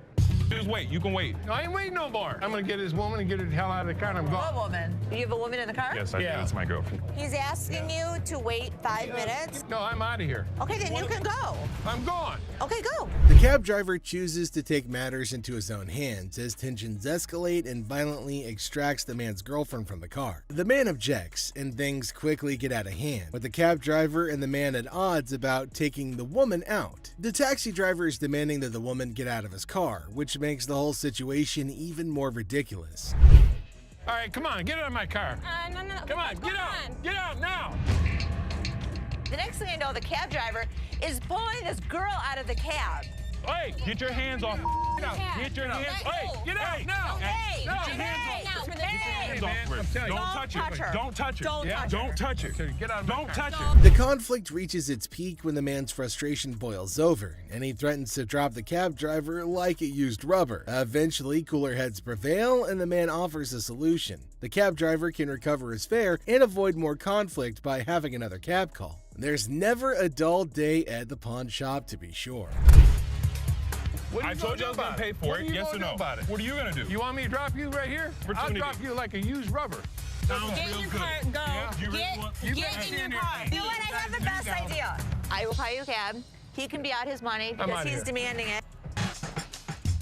The boyfriend got in the taxi driver's face. I don't blame him. You don't touch somebody like that. In this episode, we've got Les who's greeting a customer. Now, the customer's looking to sell a TV and asks how much Les is willing to offer. Les mentions that they typically sell similar TVs for under $250, which prompts the customer to express her desire for $500. Les naturally balks at the request, stating that he can't offer that much. But the customer then starts negotiating, asking what she needs to do to get the $500 that she wants. Hi, I'm Les. Nice to meet you. Sure. I'm looking to get rid of this. How much did you want for the TV? I want $500 for it. That's what I was thinking. We actually sell them for under $250. Okay. So I could give you 100. 100? 100. I need $500. And I wish I could give you 500. What do I gotta do to get you to give me $500? In a comedic turn, the customer suggests her breasts as a bargaining chip, asking if they're worth $500 to Les. Les, to his credit, responds with a little bit of a bemused expression, indicating, sorry lady, they're not. The customer confidently asserts that her breasts are valued at $7,500, but Les remains unimpressed. He remarks on her attempt to negotiate with her boobs and expresses disbelief at her strategy. The customer, undeterred, insists that she'd never played dumb before provocatively suggesting that she's all there by flashing her breasts. Are these worth $500 to you? Not really. No, these aren't worth $500. Really? They're $7,500 for these, okay? $7,500. I want some. He was one of those people that tried to negotiate. What can I say? Les maintains his professionalism, refusing to be swayed by the customer's unconventional tactics. He humorously remarks that anybody who flashes their breast in a store must be all there, to which the customer confidently agrees. However, Les ultimately declines her offer, suggesting that she go elsewhere. Oh, I am all That's there. what I just said, and I could see. All there. You were all there twice. Thank you. Forget it. Thank you very much. In the chaotic morning hustle of the pawn shop, Les notices a shady character browsing through merchandise with dubious intentions. Approaching him, Les demands an explanation, only to be met with a flimsy excuse about being kicked out of his mom's place. The guy then tries to pawn items off as coming from his mom's basement, but Les sees right through the charade. Now tension rises as insults fly, setting the stage for a showdown between Les and the would-be thief. First thing in the morning, I see a guy walking around the store pulling off my shelves. What the hell's going on? Hey, man. I need some money. I got kicked out. My mama kicked me out last night. My mom's basement. Tell me where you really got the vacuum. My mom's basement, man. Where do you think I got it from, fool? I'm sorry, what'd you call me? A fool! What are you gonna do about it, bald-headed? What do you want me to do? What are you gonna do? What are you gonna do, buddy? Les throws the guy out of the store because he's tired of his antics. But when the man won't go, Les has to call in reinforcements. Enter Byron, the burly bodyguard, who snatches the man and carries him expertly out the door. Byron manages the issue with the dexterity of a bulldozer making room, making for a show-worthy scene. Talking to bug-toothed, bald-headed mother. It's time to go. Oh, man. Get out of my store. You understand what I just said? But just as Byron is leading the guy outside, his pants decide that they'd rather pull around his ankles, exposing a little bit less than friendly underwear. But that's just the icing on this whole dumpster fire of a day. As Les sees the guy's humiliation happen, he can't help but laugh. And without warning, another day at the pawn shop comes to an end, leaving us all to wonder what mischievous adventures lie ahead in this crazy world of wheeling and dealing. Do it. Keep walking, buddy. You start stealing stuff from my store, it's time for your ass to be thrown out. Stand up. And what an ass that. The scene starts with Ashley getting a bit annoyed, telling the customer not to test her patience. Now she's in a hurry and warns him to speed things up. Then the customer tries to copy Ashley by snapping their fingers, but Ashley quickly shuts it down. She acknowledges the imitation, but firmly puts them in their place with a clever comeback. Even though they're joking around, Ashley still shows that she's in charge and she's not going to be disrespected.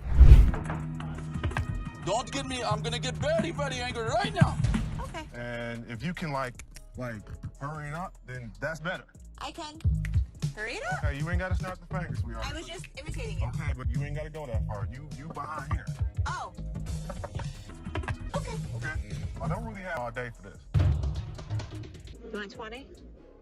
I want 40. Things escalate when Ashley catches the customer imitating her again. This time, she's not as amused. With a mix of annoyance and humor, Ashley tells her to knock it off. She's not playing around anymore. Finally, she wraps things up with a funny twist, saying goodbye with a playful fake travels instead of the usual safe travels. It's a perfect ending, showing Ashley's authority and humor all in one. Are you imitating me?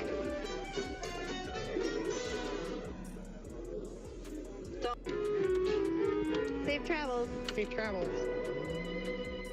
The customer, hopeful for a good deal, brings in an item to pawn. Despite his expectations, he's offered only $20, leading to frustration and disbelief.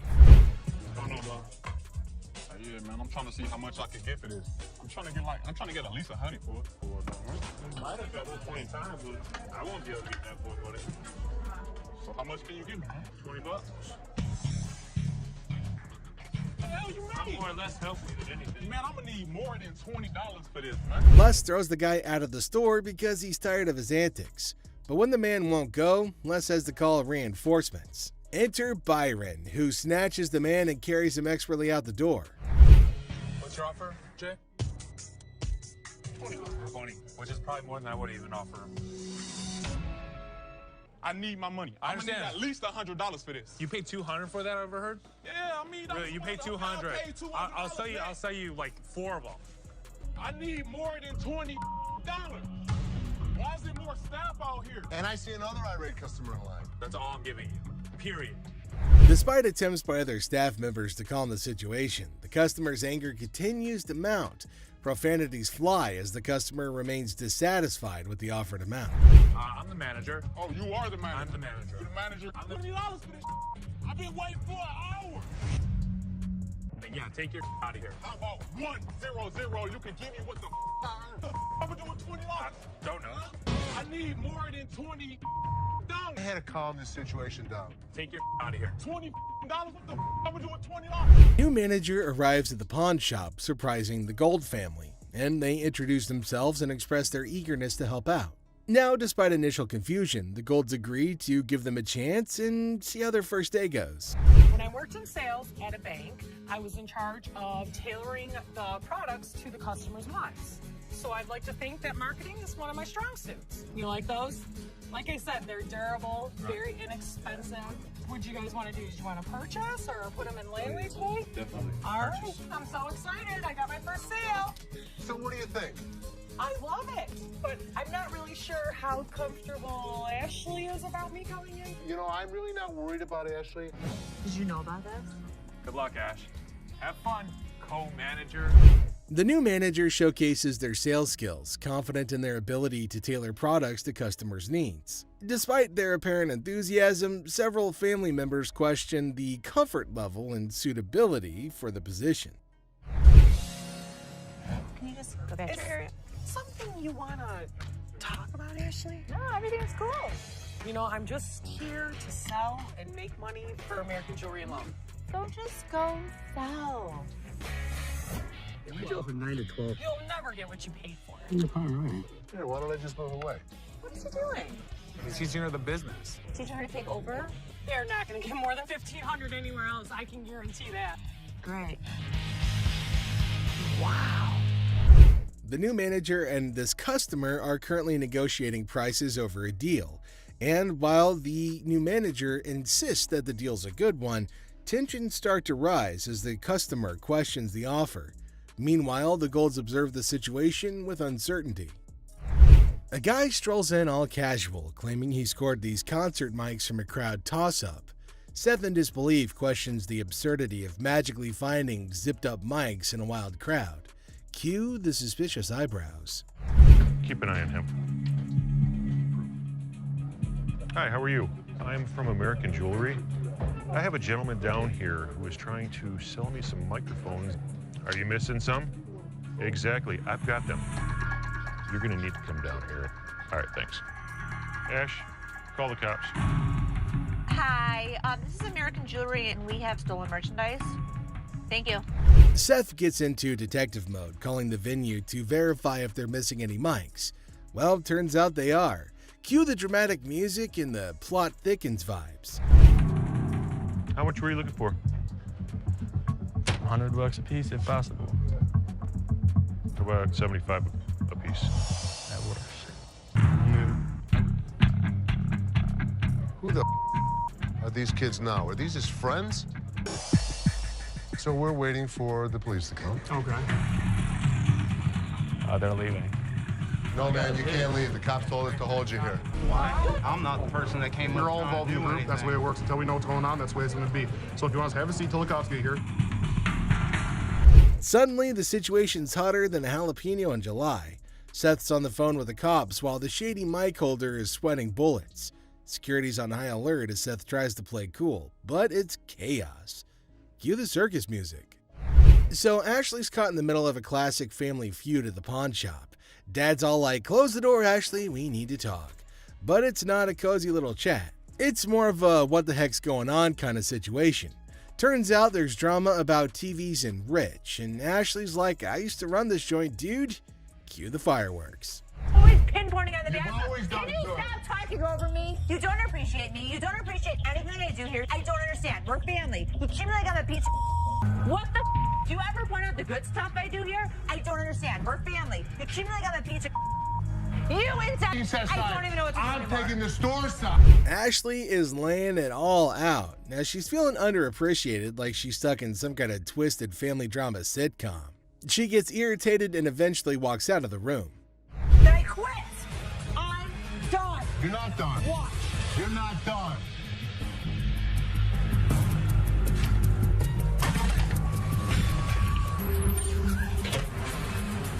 Ashley, one last time. If you walk out that door, don't ever come. What just happened? Ashley just quit. She walked out that door. She's not happy with the way we treat her. I cannot deal with it. I'm out. I don't care what he says to bring me back. I'm done. When you allow your emotions to run a business, it's the worst thing she could ever do. You're gonna lose. But if you thought that was it, there's another surprise twist as Ashley drops a bombshell openly declaring that she quits and that she's done, and then she pieces out, leaving everybody in shock. But Les is stuck scratching his head, wondering what the heck just happened. But Ashley has made up her mind. Emotions run wild and business gets a kick in the gut. Classic pawn shop drama. Get ready to chuckle as we witness an overenthusiastic customer diving headfirst into negotiations with Ashley over a watch. With all the finesse of a bull in a china shop, he throws out a laughable offer of just $75. Ashley, ever the comedic genius, bats it away with a playful smirk. But hold on to your hats, folks, because our customer isn't done yet. He dramatically ups the ante to a jaw-dropping $599 despite the watch being worth nowhere near that amount. Now, before you say something, now I'm gonna be honest with you. This right here, it's worth a lot of money. So this, I should get some change back. Hold on, wait a minute. This is worth, look at it. 2 and add 3 more zeros with it. 2,000, baby. Me out, and guess what? You gotta give me some change. Our intrepid negotiator isn't about to back down. With the confidence of a superhero, he insists that this watch is worth its weight in gold. Quite literally. He even flaunts a fat stack of cash, convinced that he's about to seal the deal. But Ashley, bless her heart, isn't buying it. She keeps a straight face as our customer sails further into the sea of absurdity, refusing to cave to his outlandish demands. Bill. Okay, and it's worth $2,000. It's rare to find a $2 bill that got red in it. Now tell me they ain't worth $2,000. I'm about to go deaf right now. Well, no more than that around your neck. You understand me? You little chunky, draw-looking person. Okay. Now hold on to your sides before they split, because things are about to get even funnier. As our customer cranks up the theatrics, Ashley's amusement hits an all-time high. With a twinkle in her eye, she gently reminds him that the watch isn't exactly a crown jewel. But our negotiator, bless his delusional heart, won't take no for an answer. Ashley keeps her cool, relishing every moment of this side-splitting showdown. $2 bill up. You know what? I'm gonna tell you something. Okay. You owe bologna sandwich. Y'all ain't got no money. Okay. Have a good day. Big Mouth is hungry. Real funny, man. Y'all be killing me. I'll pawn you. Matter of fact, that $2 bill, you gonna... And now the moment we've all been waiting for, the finale. Our customer's frustration approaches a boiling point, but Ashley, ever the queen of comedy, doesn't miss a beat. She continues to milk the situation for all it's worth, leaving our customer red-faced and defeated. And just like that, he storms off, leaving us in stitches as he hilariously fails his attempt at negotiation. Next up, we've got a furniture fiasco as a man discovers a one-of-a-kind table, only to have their excitement interrupted by another customer demanding that they vacate the throne. But the first customer's not moving. Get your ass over and shut up. Get off that bed. No, I ain't getting no. Get off that bed. What the you gonna do, baby? Who do you think you are to talk to me like Bro, that? if you let me, I'll be slapping that ass. You're talking to, mother. Back up. Take my ass out of here. Man, really? We don't think so? You don't think so? Tensions skyrocket amidst the customer's verbal barrage, but fear not, for Ashley steps in, serving sass and shutting down the disrespectful discourse. Honestly, with Ashley, who needs a savior in sparkling armor? Here's the way it's gonna work. You don't disrespect my daughter in my store. Get the out of here. If this guy ever shows his face in this store again, we're gonna kick his ass. Gonna get your hands off Really? me, man. Really or what? We go back, Disrespecting my daughter like that? Ultimately, Les has to step in and settle the score by enforcing the rule and ejecting the unruly patron. With one stern glance, Les sends the troublemaker packing, restoring peace and reminding everybody that disrespect isn't welcome in his kingdom. The scene kicks off with Grandma storming into the pawn shop, demanding her money back for a purse that she claims is fake. Now she's not holding back, loudly insisting on a refund while the audience can't help but applaud her fiery entrance. You don't want to mess with a grandma on a mission, so she demands to restore her sense of humor before anything else happens. She insists on getting her money back, saying that the purse she purchased was just as phony as a $3 bill. You don't need a Ma'am, second. do you have the receipt? I didn't give you a second when I gave you my money. Ma'am, I'm trying not to really. You took my money and I won't. Show me the receipt. I don't have a receipt. You sold me this purse. Baloney. So when did you buy it? I bought it a week ago. Les tries to maintain his cool amidst Grandma's escalating tantrum. Now he asks for the receipt, but Grandma didn't expect that curveball. Now she intensifies her demand for a refund, saying she isn't playing games with her hard-earned money, even without a receipt in hand. Now, Les's justifications aren't going to hold water with her. She wants her money, and she wants it now. From me. From you. This is tarnished. You know what that stands for? What does that stand? I want my money. There will be. Don't put your hands on me. No smoking. Ma'am, there will be no smoking in the store. No smoking. Smoking in the store. I got to calm my Put your nerves. cigarette I'm out, not miss. putting my Miss, cigarette put out. your cigarette out. Get your hands off me. Put your cigarette out, miss. Miss, come here. Get your hands off me. I'm not. Just when you think the situation can't get any more ridiculous, Grandma takes out her cigarette and lights up in the store. Les, however, ain't having any of that and warns her right away that smoking isn't permitted anywhere, especially in his store. Grandma, however, is in no mood to follow the rules, leading to a showdown where Les tries to put out her cigarette while she vehemently refuses. Smoking in the store. I got to calm my Put your nerves. cigarette I'm out, not miss. putting my Miss, cigarette put out. your cigarette out. Get your hands off me. Put your cigarette out, miss. Miss, come here. Get your hands off me. I'm not. I'm bending over backwards to appease this granny. Oh, I'm dear. trying to be professional Give and me I'm my trying money. to give you courtesy. Give me my money. That's all I want is my money. As the literal smoke clears, Grandma's still not backing down. She demands her money with a threat of legal action, insisting that she'll see Les in court. Les, exasperated, finally agrees to give her the refund just to get her out of his hair. But even as he tries to make things right, Grandma ain't done. She wants a card because she's ready to sue his butt. And with that threat hanging in the air, she finally storms out, leaving Les bewildered and relieved. All I want is my money.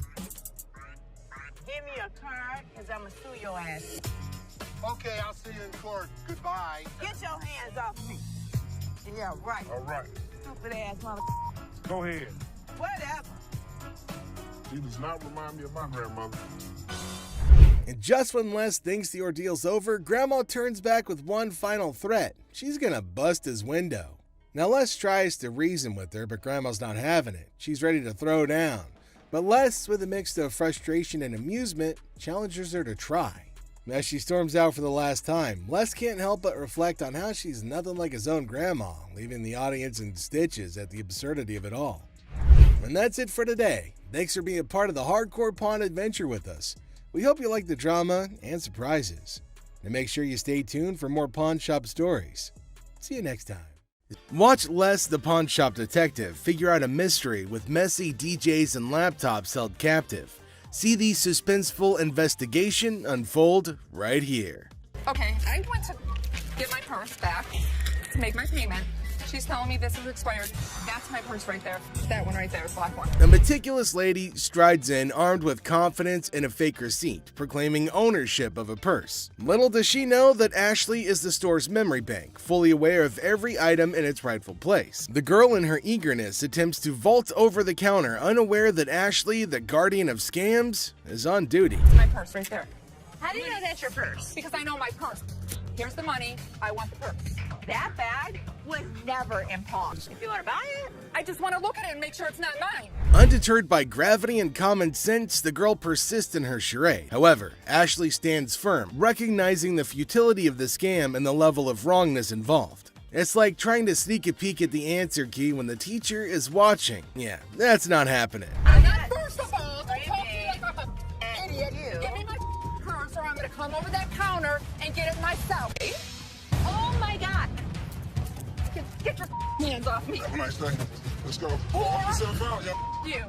With a swift resolution to this failed escapade, the girl finds herself unceremoniously escorted out of the store. Lesson learned: Ashley's scam radar is always on, and jumping over counters won't get you far in this pawn-filled drama. Enter the family feud. Ashley drops the bomb on her brother Seth, calling him a hypocrite. But why? Well, he casually throws around $880 for a painting, while Ashley, according to her, can't even snag a deal for $30. Sibling dynamics at their finest. And does Ashley confront Seth about the apparent double standards? She probes into the intricacies of spending $880, questioning how bad it could be. Seth, in classic sibling fashion, argues that his purchases are all about resale value, a concept he conveniently forgets when it comes to I am not going to forget the situation anytime soon. Seth better watch his back. Things heat up as Ashley demands an apology. Seth on this show. There's two guys out here that are saying they were scammed out of their laptops, and that whoever did it is working with one of our guys. You want to come out and talk to him? All right. Thank you.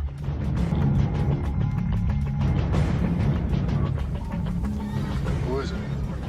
Les is hit with some unexpected news. A few guys claim that they've been pawned by a girl from the staff. Les, ever the detective, approaches the situation with a mix of suspicion and humor, wondering aloud if he's either unintentionally swindling customers or if bizarre customers have taken up a new form of thievery. Tell me. She pawned 2 of our laptops, and she told us she was gonna bring them out to the back. Some of it, yeah. Okay, wait. You pawned something? Yes, she had to take it to When did you pawn it? Today. Today. She Okay. had to take it to her. And the money? Yes.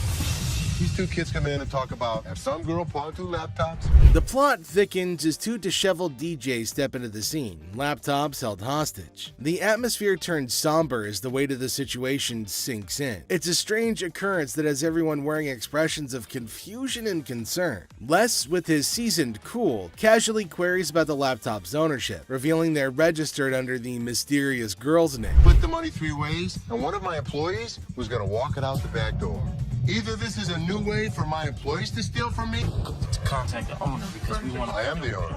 I'm just trying to switch the ticket so she can't have them. And it's in her name.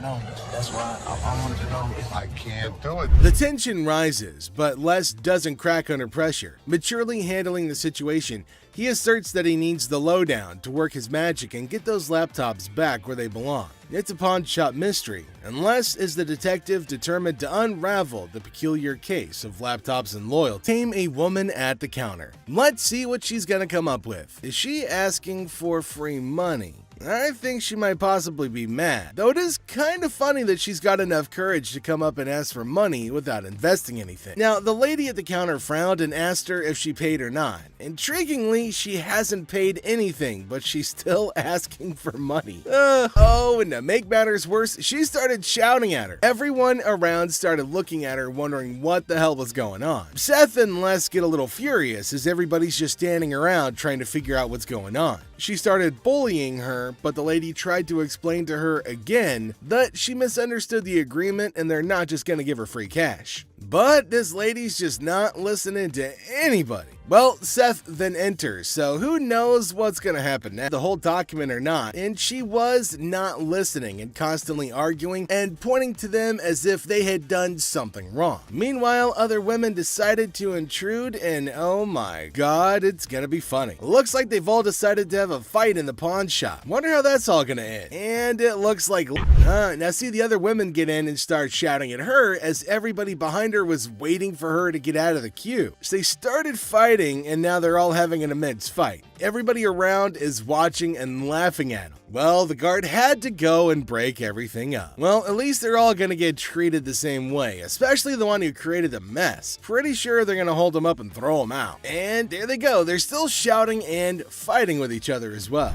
So they were sent outside and they started beating on each other, holding each other by their hair. Man, they beat the crap out of each other, and people around them were just watching and waiting and having a curious but funny conversation about their nonsense. Talk about a hella cringe episode. It's Robert. Robert, nice to meet you. Nice to Nice to meet you, Dennis. Yeah, I got an item here. You might be interested in. Okay, so there's a guy coming into the pawn shop with something in his hand, maybe a poster. But what's it for? He came to Seth and the other man and showed them this poster. Now it feels like they're interested in it and there might be a handsome deal between them. Detroit Lions players had signed. Did you drag it in? So during the flood, I seen it down there, and that's when I pulled it out. She went down there and she supported these people, and while she was walking the picket line, she would have gathered signatures. You got Williams over here. That's what, Steve Farkas? This is the first time a guy actually brought in, and I just got on the picket line because I'm on strike right now myself. We've been on strike for almost 3 months now. $1,000. He started describing the poster that's mainly about the protest of people in history, and it's got lots of signs of well-known people and has got a lot of worth. He explained everything in one go and demanded a heavy amount for it as it was really valuable to him. Seth told him that it's got some stains on it, and it's no doubt the same poster of historical strike, which made it worthy, but for him it might make a lot of difference. I hate the condition of it. I understand, and I You gotta understand when it comes down to collectors, everything is about condition. Absolutely. And I'm sure if your dad saw this, jump on the heartbeat.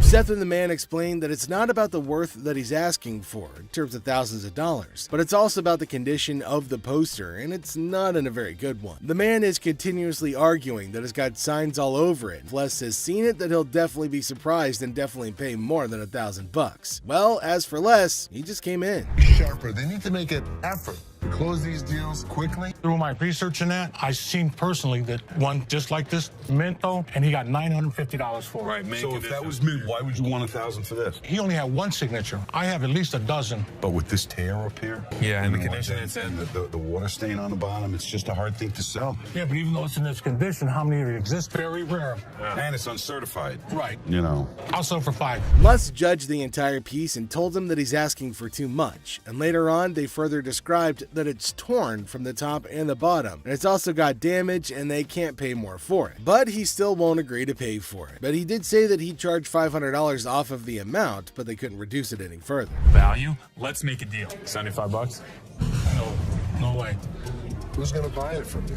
I'll just put it back in my basement, let it collect dust. Offering you just $100 cash money right now wouldn't make a difference, you're saying? 200. Nobody in life is ever gonna offer you more than us. According to Seth, it's a historical and cool piece and might be a profitable deal for them. So he asked the man if they'll pay $750 for it. But the man was stunned and said that they're paying too little. He said that you should pay more, but Les is arguing that no one can pay you more than this. You change your mind, we'll honor the 100. Which would you prefer, 520s or a $100 bill? 520 seems like more, wouldn't it? 520s. That's to me. 520s right now. 100 hours. Take it or leave it. 520s. Got a deal. $100. Thank you. Thank you. There's no question. It's a one-of-a-kind piece yet. It's a little bit of damage on it, but it's got a lot of autographs. I know we're going to make a profit. He asked for $200, but no, it's not going to be a good deal, and they told him to leave. The man in need got a severe shock and held up the poster thinking. Les again said that they can't pay more than $100, and after some time of quietness, they agreed to the deal. Finally, the happy deal was made.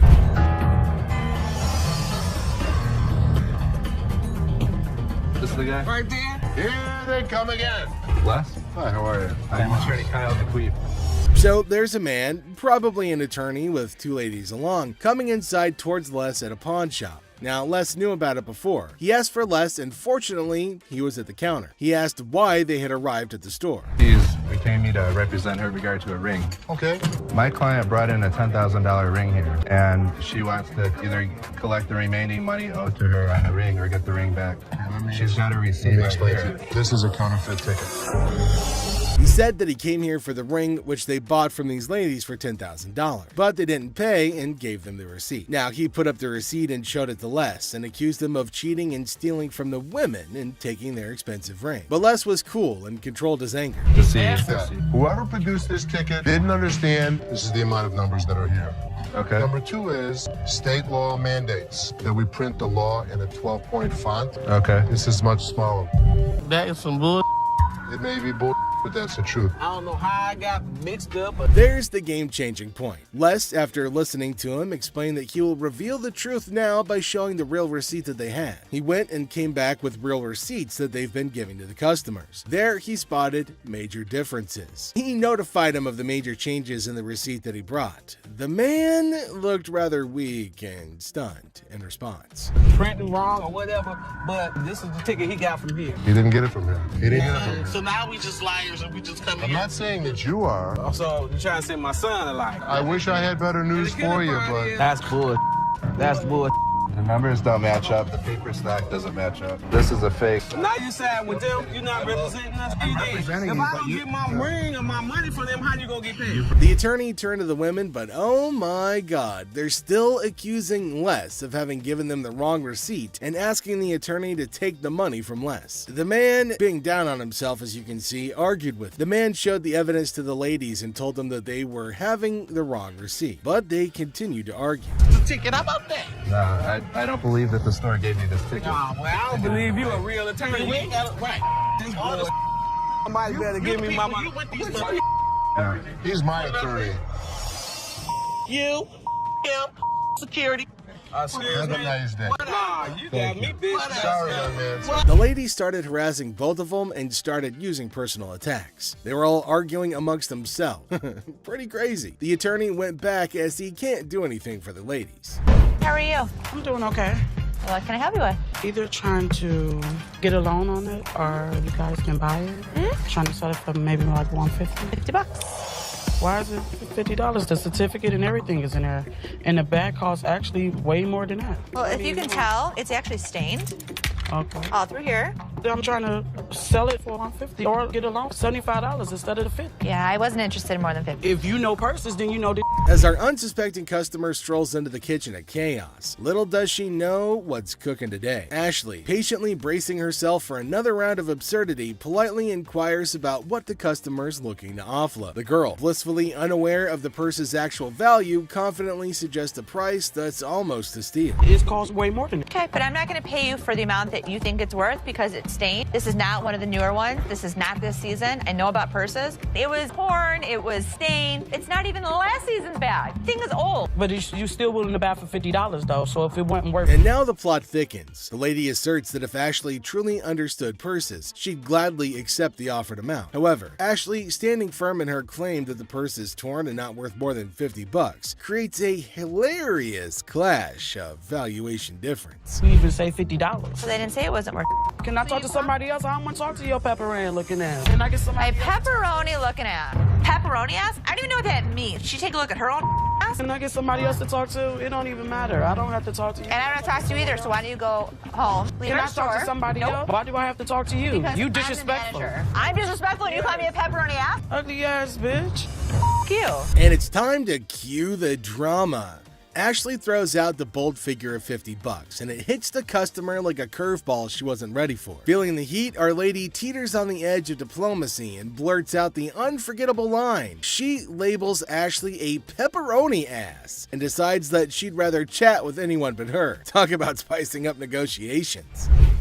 3 males walked into a pawn shop. One of the suspects stood at the door as a lookout while the other 2 suspects walked directly over to the display cases.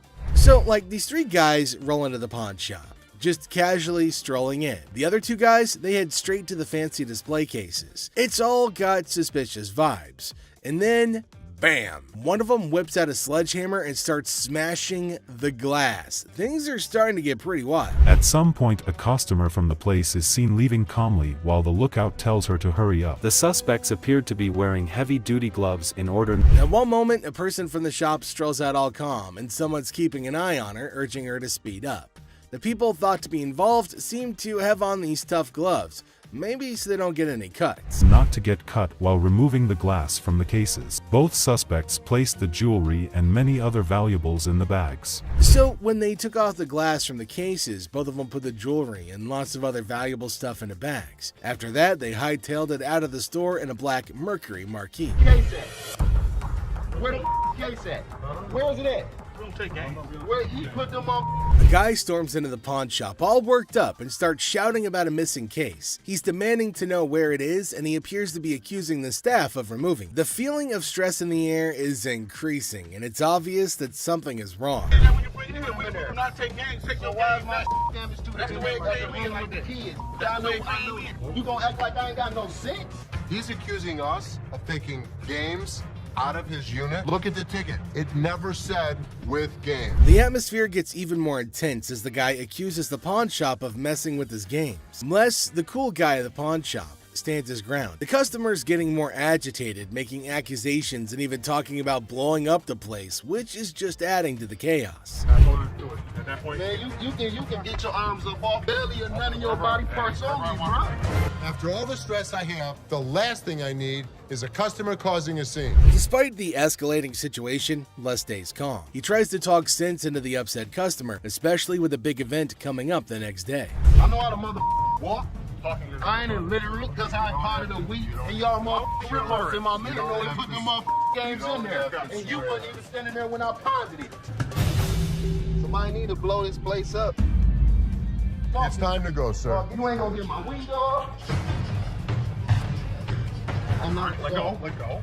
Can I get my week? They'll get it for you, don't worry. You're making a threat like that? The situation becomes alarming when the upset customer makes a threat to blow up the place. Les, rightfully concerned about the safety of everybody, asks the guy to leave. Security becomes a priority, and the customer's demand for his belongings takes a back seat to the potential danger that he's creating. It's a challenging moment for Les, who's just trying to manage the chaos caused by an irate customer.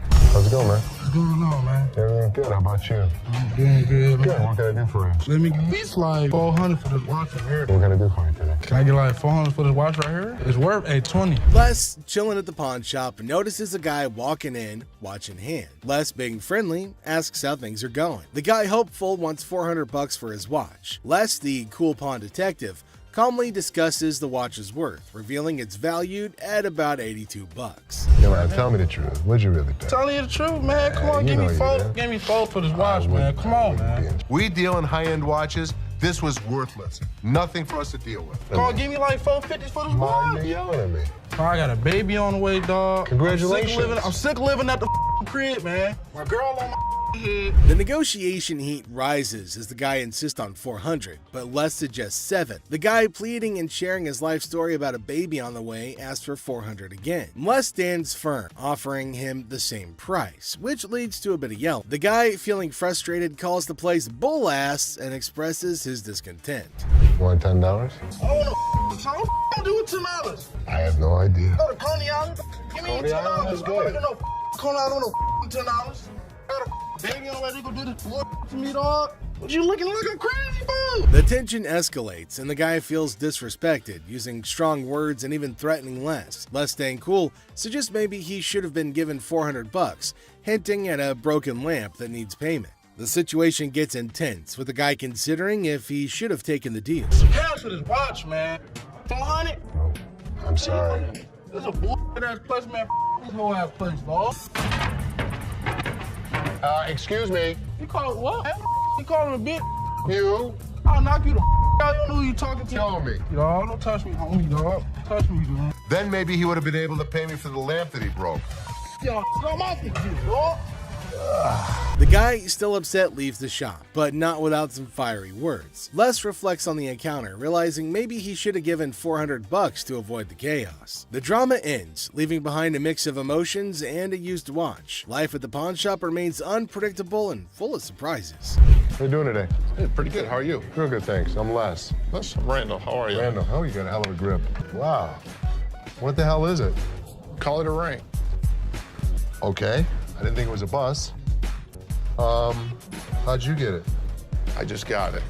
This guy smelled like a brewery. Okay. How much did you want? I'd like $500 for it. Why? Why? Because I need it. Yeah, I got you. 2 DUIs. A person walks into the pawn shop, catching Les's attention. Things start getting interesting right away. The person wants $500 for a ring and shows it to Les. Les, being curious, asks where the ring came from and why they want to sell it. The person gets really mad when Les asks questions. The intensity in the air rises as the person angrily explains why they're selling the ring. Les stays calm, making it a surprising and dramatic moment in the pawn shop. Well, if it was gold, I'd give you more than $500, but it's not real. I know it's worth $500 and you're gonna give me $500. Well, actually, if this was gold, but it was brass, it had no value. I understand You have court issues. The problem is, I need $500 for I'm it, sure please. you do. Man, I don't know why you need. As the conversation continues, Les drops a bombshell. He tells the person that if the ring were real gold, he'd offer a whopping $2,500. Feeling a glimmer of hope, the customer suggests, just give me the $2,500 then. Expectantly awaiting a positive response, Les, with a touch of humor, reveals the harsh reality. He explains that the ring is fake, not even worth $500, and he won't pay that much for a counterfeit ring. You gotta give me something for it. I can't give it to you. I'm sorry. Give it to me anyway. Man, you can give me something for it. No, you give me something Just don't for beat it. on the glass. This guy was drunk. You give me that ring back. Give me that. It's the. I ain't going nowhere. Man, get away from me. Out of here. I paid like $1,000 for this ring, and you only talking about $100. Get the hell out of here. $100. Can we hurry up? Yeah, leave. No. I was the one that came in here, tried to spend my money, is what I did. You want to see crazy? I'll show you crazy. I better not see you again in my vehicle. I'll hit you on my truck, clown. Yeah, I mean, I'm not leaving out of here till I get to $30. The big customer swings at Ashley and doesn't miss. A man flips out about his missing game system. The customer starts to throw stuff when told no. The female customer turns hostile when a laptop pawn goes horribly wrong. An angry wife wants her wedding ring back. A woman flips out because her ring was sold. A customer tries to eat her cake and have it too. Some customers are just out there. So today, we're gonna look at some of the crudest customers ever to come to the store. Hey, don't walk past me no more. I've been standing here forever trying to get somebody to help me. Why don't you come? Hey, I know you hear me. No. You know what? Give me a manager or something. A customer isn't happy with the services and is more than happy to trumpet her grievances. Hi. You a manager? Hi, I'm Ashley. You need some better help up in here. I've been standing here going on almost 2 hours. And here it is, ain't no point to it. Screaming really loud. So let me see your receipt. Here's my receipt. Look. Because Excuse me, nothing. You need to leave. You need to walk your back and clear out the door. No. The lady gets her wish for a manager fulfilled. What? You know what? Don't try to walk me out. What? Yeah, I ain't one to look. This lady was a hot ball of a mess. Funky stuff. Dang on place. Just I'm the good witch. Y'all about to see the bad witch. This is against not only store policy, but also the law, and Ashley sends the woman home the same way she came in, angry. I want my. I paid for my to get back. Not nobody else. I don't want nobody. I want my. The problem is we still haven't found it. Let me be honest with you. We don't have it in the store right now. How is it not in the store? I don't have the faintest idea. Apparently, he's not very happy with the gaming. Give him my money back. So let's come over here. Let's write him up. Come right over here and we'll take care of you. The customer has had his item in pawn, but it's gone when he tries redeeming it. For the community. You ain't even trying to. The worst thing. What does the community have to do with you? Because I did something for you. Stop yelling at me. Get your hands off. Get your hands off. Get my. Don't be stupid. So what does that mean? It means what I said. You a man, I'm a man. Don't be You stupid. a man, you don't be stupid. I don't give a. No, he's just being an ass about it. Him. You. When Les intervenes, things seem to settle down, but the customer gets way too comfortable. Now, sir, calm down.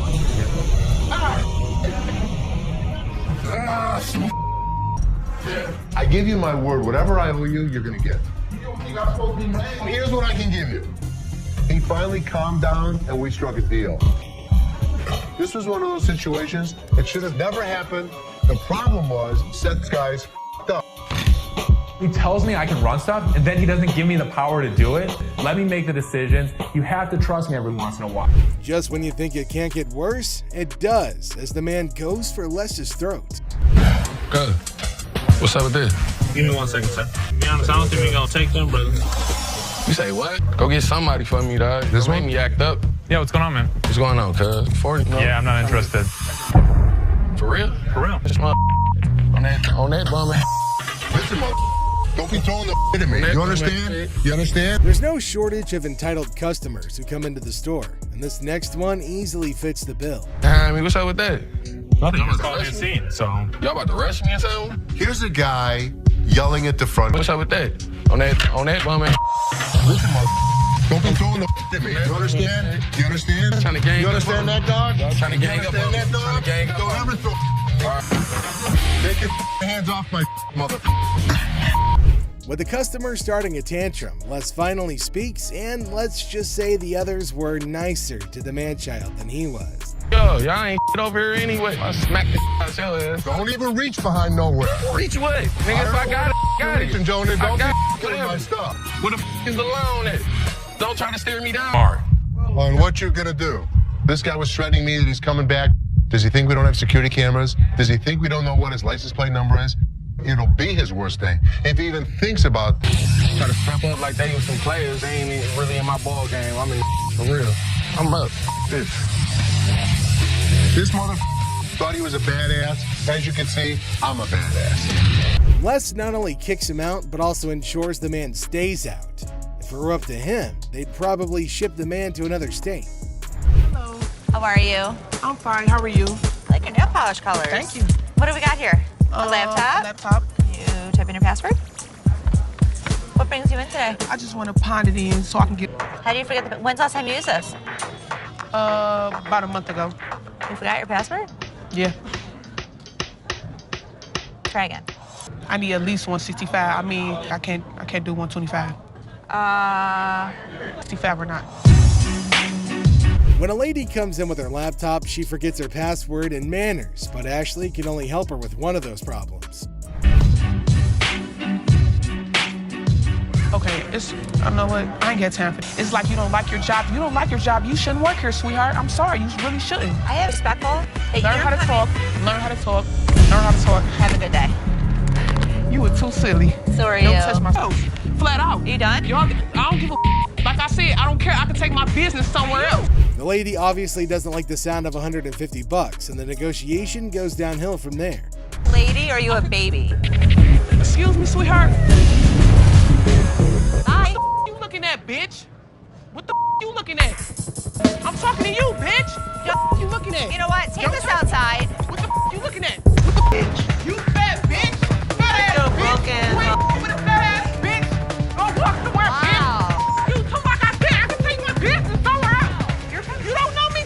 Crazy. That's what I'm talking about. Walk away. Bye. Bye. What more can we do? Since the lady won't stop talking, Ashley engages her, and it's like setting fire to dried sticks. Hi, manager. That's me. How can I help you? My wedding ring that's $5,000, you guys have it. I want it back. Okay. Your ring. Yes, he took it because we're having financial problems. I get why he did it. I just want to come in. No, I didn't make a police report. The hell am I going to make a police report for? I'm not going to call the cops on my husband. I'm coming to you to get my... For the ticket? Oh, my God. I want my ring. Can Okay, you so get let in the me- computer Okay, so and let look me up the name, okay, tell me how so- much I owe you, and give me my... Nothing is scarier than a woman with a vendetta, and Ashley's best effort to handle this one with care absolutely fails. All I want. Okay, so let me explain to you how this works. First of all, I don't just look up somebody's name and give you their information. I didn't ask you to give me the information. Give me my ring. You bring your butt out here and you assist me out. Please, bring it. That's all I want is my ring. No, up yours. I want to see you walk outside. Come on. You're so big and bad, yelling, screaming, can't type anything to a computer. Oh, this bitch. I'm gonna come back and get my. I promise, I'm gonna come. The lady doesn't appreciate Counselor Ashley, and the exchange turns sour. American J. Oh, hell no. You should have Well, somebody gonna pay for it, like I said. I'm not paying for Bitch, you might as well get off the phone because somebody about to too pay bad. for my... Hey, you... The lady comes in armed with her TV and a vast vocabulary. The Golds might not like the latter, though. When I came the door... So how did she break your TV? Because I told her to hold the door and I dropped it and it cracked. See? It's cracked. Okay, so what do you want me to do about it? I don't know. Is you the manager? Yeah, so maybe You the manager, but you ain't act. I don't know what this lady was all about, but how dare you come in my store and make a huge scene? Don't trust me. What is you gonna do? Bitch, you gonna take me? Don't act stupid. The ladies might come to blows, and Ashley steps in to keep that from happening. You is the type that will get smacked. Really? Really. Try it. Y'all got me up. You have Go get my 1 minute TV. to get your out of her. Oh, bitch. Ratchet ass. Don't trip. What's up, bitch, and fix your makeup. Don't trip. Bitches, you go. Whoa! Hit yourself in the head. Yeah, this what I would have did to you if you would have came close. I did. The woman does not like being evicted and transfers her anger to Ashley, but she isn't the first sassy customer the staff's gonna handle.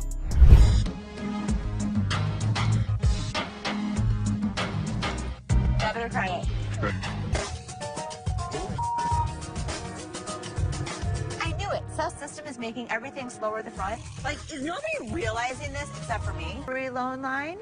So I can't get your TV through my little tray here. Well, I don't have the time to wait in that line. I've got to get out of here. I've got things to do. There's a long line. Do not have the time to do that. Just come out here and take my TV from me and give me some money for it. This customer takes the adage, time is money, quite literally when he's asked to wait in line. Seriously? Yes, yes. Come out here and take my TV and give me some money for it. Forward the front, and it's starting to make me insane. Here's the TV. I need some money. Okay, for me, No. there is a line, but you're not going to come in here demanding money. Here. Oh, yeah, okay. You Here, guys you see know this? what? Everybody see this bullshit? What? See this TV? I just damn store. Sure. You. Yay! Okay. I mean, look at the line. The line is huge. Ashley doesn't appreciate being told what to do by rude customers and lets the man know in clear terms. Looks like his TV's going home with him today. You looking at mother? Get the off me. Hey, what the you look? I need my $20. $100. No, little mama, calm down. You won't believe how much this customer did when he couldn't take in the truth. Get the out of here, man. Get the out of here. Why are you standing behind me? Because you... It's a bright and sunny day at the pawn shop, but hold on to your hats because we're in for a wild ride. This cool and laid-back Albanian dude strolls in with a bunch of ancient comic books. When I say cool, I mean it. Like, look at this. Les. Ganti, how you doing? What's your name? Ganti. Ganti? Yeah. Where are you from? He's got dollar signs in his eyes, thinking they're worth a fortune. But is he in for a surprise or what? Les and Ashley, the shop owners, give them their usual warm welcome. The customer proudly showcases his prized comics, claiming they're from the groovy 70s and in mint condition. He's even bold enough to demand a whopping $2,000 for the lot. What? They are shocked. How much did you want for him? I was looking around 2,000, man. $2,000. But our savvy Ashley ain't falling for it. She spots the bent corners and unimpressive preservation, grilling the customer about their sorry state. Poor fella, he's speechless. Didn't see that coming, did he? Do you see the edges? That's just one of them. Come on. No, actually, that's all. Ashley cuts straight to the chase and offers a jaw-dropping $5 for the entire stack. Yep, you heard it right. A gigantic drop from his lofty $2,000 expectation. Naturally, our customer isn't happy with the lowball and tries to haggle. But kudos to Ashley and Les. They hold their ground, eventually nudging the price up to a massive $6. Come on, you guys just work with me a little bit. Give me something, you know what I mean? 6? And that's when things go from zero to chaos. Our previously calm customer suddenly loses it, accusing the shop of playing mind games. Leslie tries to calm him down, reassuring him they're not joking around. But no, he won't take their word for it. He insists on verifying the authenticity of the comics, and Ashley's response takes him to new levels of shock. From the 1970s. So am I. I don't go where you. Oh boy, buckle up, because it's all downhill from here. The customer starts swearing up a storm, slamming the table like a man possessed. He's convinced he's being duped, and boy is he fuming. Like you're playing me right now, because I know this is worth way more than $6. The situation gets so out of hand that a burly bodyguard has to step in and escort him out. But wait, there's more. Right before leaving, he pulls a move that really ticks off another customer. Talk about adding fuel to the fire. Get the off me. Hey, what the you look? Come here. Next thing you know, we're witnessing an impromptu street brawl right inside the shop. These two customers throw punches like they're in a heavyweight championship match. And let me tell you, it's a hilarious sight to behold. Someone fuck me. You little bitch. Eventually, the bodyguards swoop in like superheroes and drag both fighters out. Man, talk about a show. After the dust settles, our Albanian friend tries to save face with a final quip. I'm Albanian, baby! Well, my friend, you certainly lived up to that fiery reputation of yours. What a roller coaster of a pawn shop experience, folks. Next up, just another regular day at the pawn shop. People coming and going. Some happy, some not so much. Hold on, bro. Hold on. Let me prove my point. Now here's a guy who walks in hoping to get a loan of $100 for his gold chain. And you know what? The receptionist happily agrees. Loan approved, right? How much would you like? $100. Okay. I can do the $100. Well, hold your horses, because this is where things go haywire. This customer seems all polite and even hands over his ID for verification. But then he brings up this 20% business, as it's written on the sign right there. The receptionist is completely lost, and the customer starts explaining how he should get 20% added to the $100 loan, making it $120. Put my 20%, right? What 20%, sir? The sign right here says I get 20%. But the poor receptionist has no clue what he's talking about. Politeness goes out the window, folks. The man's anger instantly flares up when he realizes the receptionist is clueless. He asks her if she's ever seen the sign in her life, and boy does he point it out right in front of the shop. Talk about intense. Sir, I don't know what you're talking about. Is you serious? Yes, sir. Ma'am, you ain't never seen the sign? Now, this angry customer won't let it go. His voice keeps getting louder, drawing everyone's attention in the shop. I'm supposed to get 20%. You said you gonna give me 100. I get 20% of 100. We see as the bodyguard's on alert, and even Seth, the boss, steps out of his office to see what the commotion is all about. The man keeps angrily repeating that he's supposed to get that 20% with $100. When the receptionist refuses to budge, he demands to see the manager. Seth steps up and asks the customer to read the sign again. He patiently explains what it actually means. At another pawn shop, bring me in the ticket, and when you take it out of that pawn shop, I'll give you 20. But does our furious customer listen? No way. He's sticking to his guns, dead set on his demands. He even goes back and snatches the sign to show it to the receptionist and Seth. You can practically feel the tension, folks. If Seth wasn't behind that glass, this guy might have thrown a punch. Clearly, he's not thinking straight. That's when the bodyguard steps in and takes the sign away from him. Hey, straight up. My man, let us go. Let us go. 20%. The angry customer doesn't even give Seth a chance to explain. Oh boy, talk about rage blinding a person. This irate customer keeps shouting in the shop, demanding his 20%, hoping someone will back him up. Sir. Why? Well, because you're false advertising. I guess you think I can. You're not letting. But here's where things escalate. This customer challenges Seth to step out of his glass office and face him like a man. Whoa, the temperature's rising in here. But Seth's having none of it. He tells him to get out since he's causing a ruckus. And you know what happens next? He gets escorted out by the bodyguard. And get this, he tries to take the sign with him. I'm gonna get something out this, bro. I'm you down for this time, my man. I'm gonna chase you down. The mother. Gotta admit, that's a bit hilarious. But the bodyguard quickly snatches it back, and the customer keeps cursing as he leaves the shop. But wait, there's more. To show his anger, this guy grabs a harmless plant and throws it on the ground. $20 worth right there, bitches. Oh, man. What did the plant do to him? Seriously, what did the plant ever do to you, man? And off he angrily storms away. It's never a dull day around here, is it? This next lady has real poor luck, but it does not excuse her behavior. The door's right there. Have a good day. What, you got a big dude? You think you hot? So this lady storms into the store demanding her stuff back, which happens to be just 2 TVs. The receptionist asks her for some ID and tickets as proof, but this lady is completely clueless. I need your ID or the tickets. My what? She doesn't have any of those things, and here comes the shocker. Her boyfriend pawned off her belongings. Can you believe it?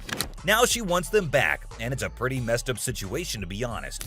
She explains to the receptionist that she can't provide the required documents because her no-good boyfriend isn't even around anymore. He left her high and dry. Ouch, that's gotta hurt. Now Ashley, who overhears the whole thing, initially sympathizes with this poor girl. But hold up, that sympathy doesn't last for long, and for good reason. I feel terrible for her, but I can't help her without her ticket. This customer suddenly loses her mind, like all the anger in the world has consumed her. And guess what she does next? Brace yourselves, people. She starts yelling and banging on the glass window, demanding her precious TV. Seriously, that's not how you get things done. Even if someone is trying to help you, no one will tolerate that kind of behavior. Ashley, understandably furious, tells her to back off. The situation gets so heated that Ashley has to step out of the room to confront this unruly customer. And guess what? This lady has the audacity to threaten Ashley. Well, Ashley isn't one to back down, so she tells her to get the heck out of the shop. This customer is beyond crazy, I tell you. It seems like she had a truckload of problems even before she set foot in the store. What?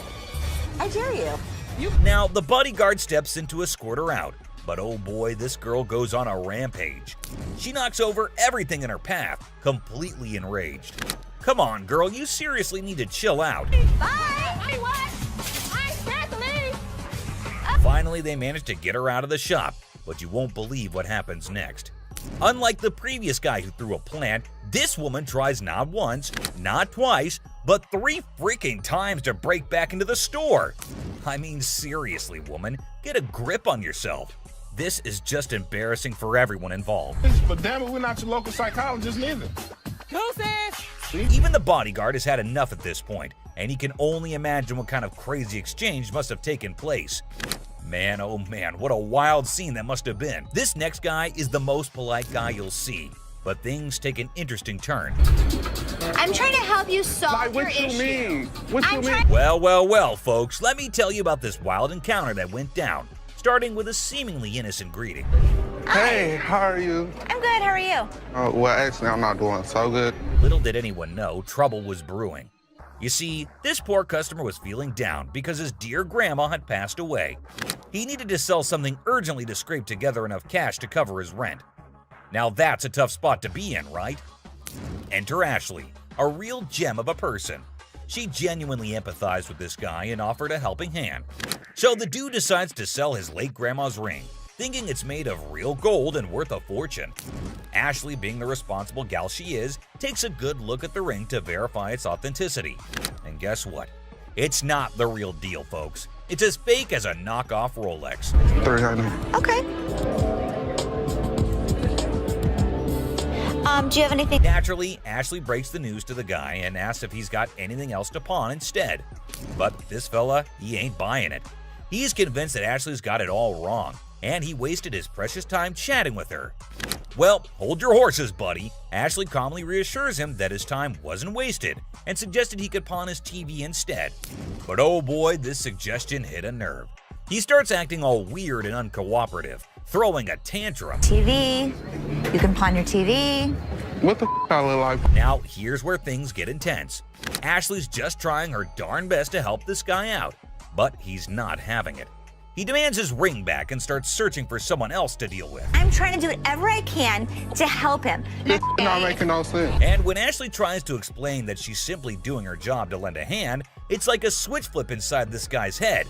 He goes ballistic, questioning Ashley's every move and acting all erratic. It's honestly a bit scary, folks.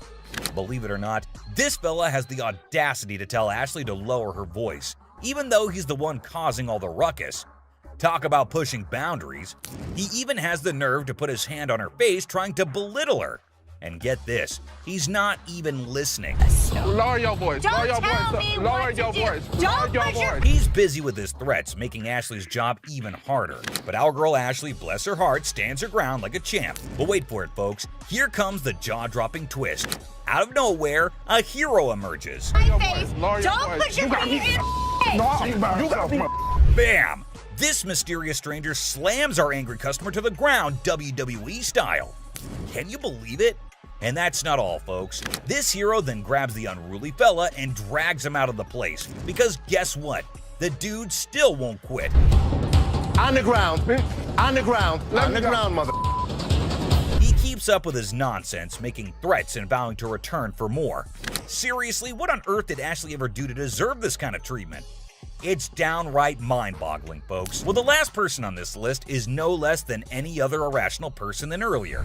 If the item was worth the money, I would give her money, but he was a loudmouth. It's just another ordinary day at the shop when this woman walks in, hoping to make some quick cash by selling her jewelry. Pretty common scenario, right? How you doing? I'm good. Trying to find this here. Well, here's the twist. It's also quite common for people to claim that their jewelry is real, when in fact, it's not. But it all depends on how they react when they find out the truth. Now, this particular woman already seems a bit agitated as she approaches the counter to sell her rose gold earrings. Les, the shopkeeper, takes a look at the earrings and bluntly informs her that the color is not real. Surprise, surprise. I can feel you. Okay, so what's up? They're not real. The woman didn't see that coming. Les goes on to explain why the color is faded, indicating that the earrings are not made of real gold. Now, you'd expect her to accept the reality and move on, right? Nope, not this lady. Instead, she comes up with a lame response like, well, duh, that's because it's rose gold. Seriously? I mean, it's common knowledge that when the color starts fading on real gold, it's a clear sign that it's not genuine. But this woman insists it's two-tone rose gold, while Les insists it's just some base metal. They were just base metal. It's not gold. Base metal is going to turn colors when you put chemicals on it. Come on, lady, listen to the expert here instead of getting all rude. The fact is, base metal changes colors, not real gold. It's pretty clear that this woman just wants some money and has the audacity to demand $200 for those earrings. And as if being rude wasn't enough, she starts hurling abuse at poor Les. That real rose gold earrings, man, I need $200 right now. What the is the... Talk about being confused and disrespected. I can't blame Les for not taking that kind of nonsense. So the bodyguard steps in to escort the woman out of the shop. But guess what? She keeps insisting that she wants her money and even asks the bodyguard to check the earrings again. Seriously, lady, drop it already. Here's the funny part, and you'll never guess what Les did next. Yeah. You want me to wrap these up?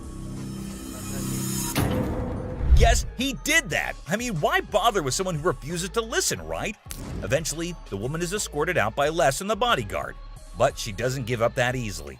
She actually tries to break into the shop not once, not twice, but 3 times. I can't help but feel secondhand embarrassment for her. It's like witnessing pure insanity. He's out. In conclusion, this woman's behavior was out of line. Instead of accepting the truth and moving on, she chose to be rude, abusive, and persistent. It's a good thing Les and the bodyguard stood their ground and didn't let her disrupt the shop. Let's hope she learns a lesson from this and thinks twice before causing such a scene in the future. My dad truly believed that this glass could be something. Space for years. And you never know what surprises will walk through that door. Today we've got Seth bringing in something that's blowing everyone's mind, and boy is he in for a shock.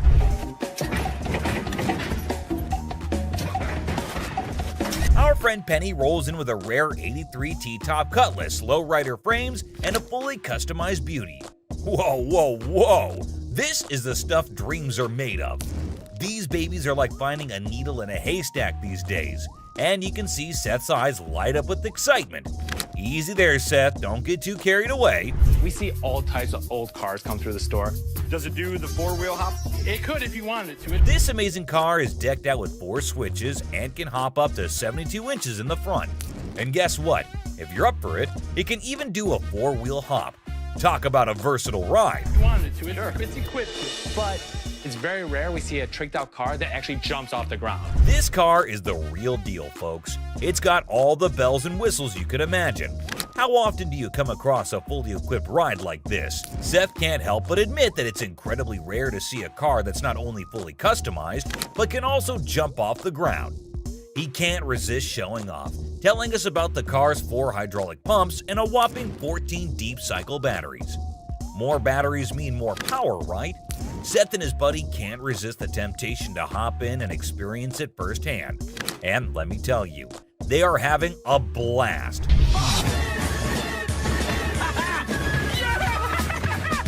Now, Seth really wants this car, but he wants it at the right price. Penny, on the other hand, is hoping to fetch $12,000 for it. Will Seth bite the bullet and make the deal? Well, here's the twist. How about $4,000? Seth is only willing to dish out $4,000 for it. Whoa, talk about a huge drop. You can see the disappointment on Penny's face. He explains that he spent $4,000 just on the paint job alone. After some negotiation, Penny agrees to settle for $10,000. But Seth tries to push it further, offering $7,000.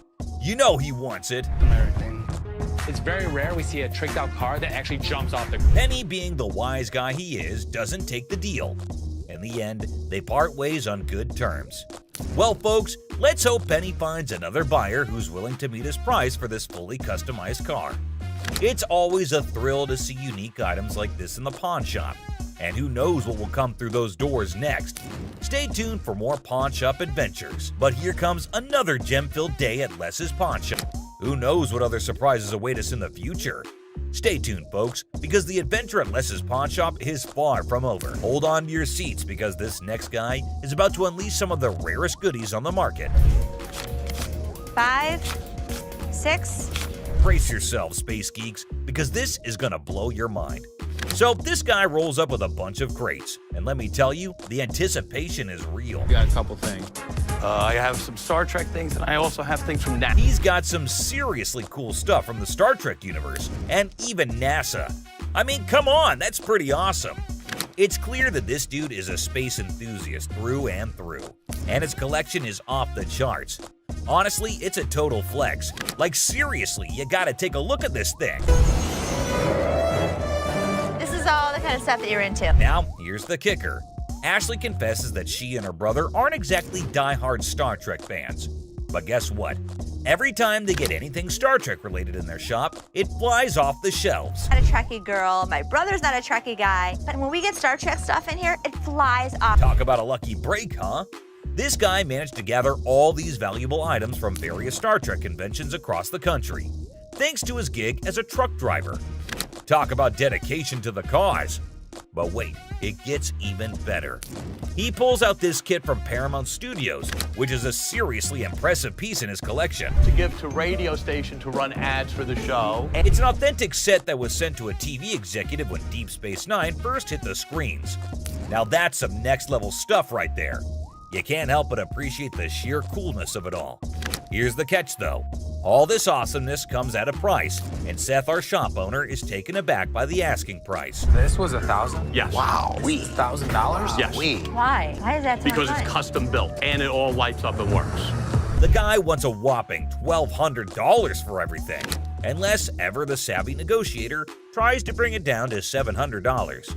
It seems like a stalemate, but fear not, because Ashley steps in with her clever thinking. After some intense back and forth, Ashley manages to strike a deal. 7,800. She works her magic and secures all these incredible items for just $800. Can you believe it? Talk about a happy ending. Everyone walks away satisfied. The customer gets a fair price, and our shop owners have some killer new additions to their inventory. Who knew that a truck driver with a passion for Star Trek could bring so much excitement to our little shop? It just goes to show you never know what surprises are waiting around the corner. I kid you not. This next guy just pulled up with a true gem. Checker taxi cab. I don't know about the original miles. Meter still. Can you even fathom it? It's none other than a 1982 checkered cab. Whoa, now that's what I call antique. Take a gander at this beauty. It's in remarkable condition. It's evident that the owner showered this car with lots of love and care. Kudos to him. Did you call for a cab? Did you call for a cab? Now, hold on to your hats because there's more to this story. Our daring duo, Les and Seth, decided to peek under the hood. Lo and behold, their jaws dropped. Look at that thing purr. Don't you lose money because you get there quicker? And it all goes... The engine looks splendid, almost brand new. How cool is that? But wait, there's a fascinating tidbit about this cab. Back in the day, they used to write the rates right on the taxi door itself. Talk about genius. This way, the rates were fixed, making it easier to attract customers. It's a shame we don't see this kind of thoughtful detail nowadays. The door. Did you see the rates on the door? Yeah, I did. The shut up one is one I like. And guess what? This car enthusiast doesn't just have one of these incredible cabs, but a whopping total of 4. 4, my friends! And out of all his prized possessions, he decided to part ways with one and sell it to this very pawn shop. As long as the price is right and it's in good condition, we can make a profit. Boy, oh boy, Les and Seth should count their lucky stars. Now brace yourselves for the asking price. This customer is seeking a jaw-dropping $10,000. Can you believe it? Les, being the inquisitive one, questions the reason behind such a hefty sum for what seems to be a mere antique car. Sensibly, Seth suggests that the customer take the car for a spin, just to ensure everything is running smoothly. Perhaps then they'll be able to negotiate a fair price. Good thinking, Seth.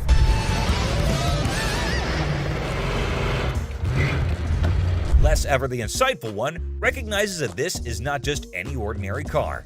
It's a masterpiece, a truly unique item. Plus, considering its excellent condition, they can actually turn a profit from it. However, much to their disappointment, the customer refuses to budge below $8,500. Sadly, no deal can be made today. Nonetheless, Les wishes him luck, and we join him in hoping that the right buyer comes along for this exceptional ride. Fingers crossed, and walked away from the deal. But wait, there's more. You think Les will let him walk away like this? Les has something up his sleeve, and he does this. Well, after mulling it over, the customer finally caved in and agreed to Les's offer. That's the kind of influence Les has, folks. Somehow, people just can't resist his charm. Now, with everyone on the same page, they can all happily move forward. It's smooth sailing from here on out. Jack, get the out of here. Yeah, I know you're gonna get your hands off. Really? You got me. No, she ain't by herself, She ain't by herself, my man. No, I call me. I'm sure you're curious about what happened, so let's not waste any time and jump right into it. So this customer walks into the pawn shop looking visibly upset. As usual, Ashley greets him and asks how he's doing.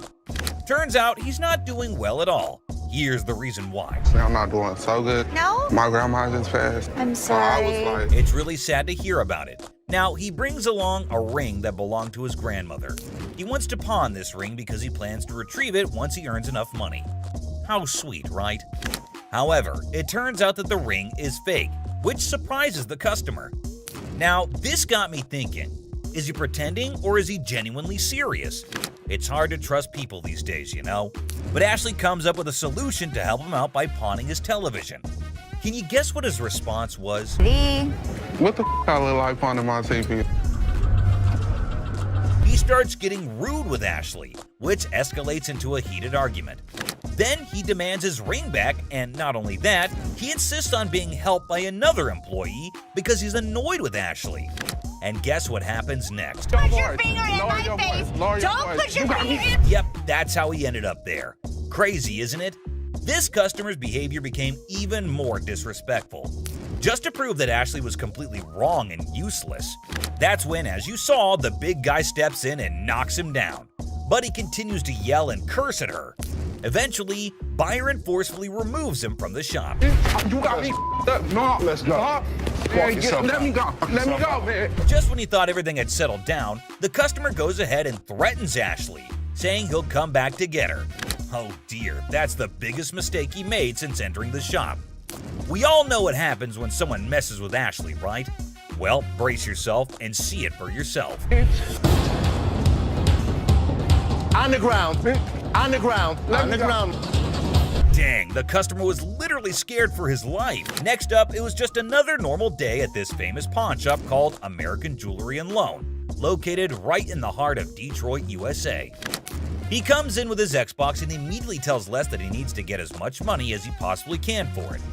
He knew that they probably get a lot of Xboxes anyway, so that does not set him apart from the rest of the regular customers.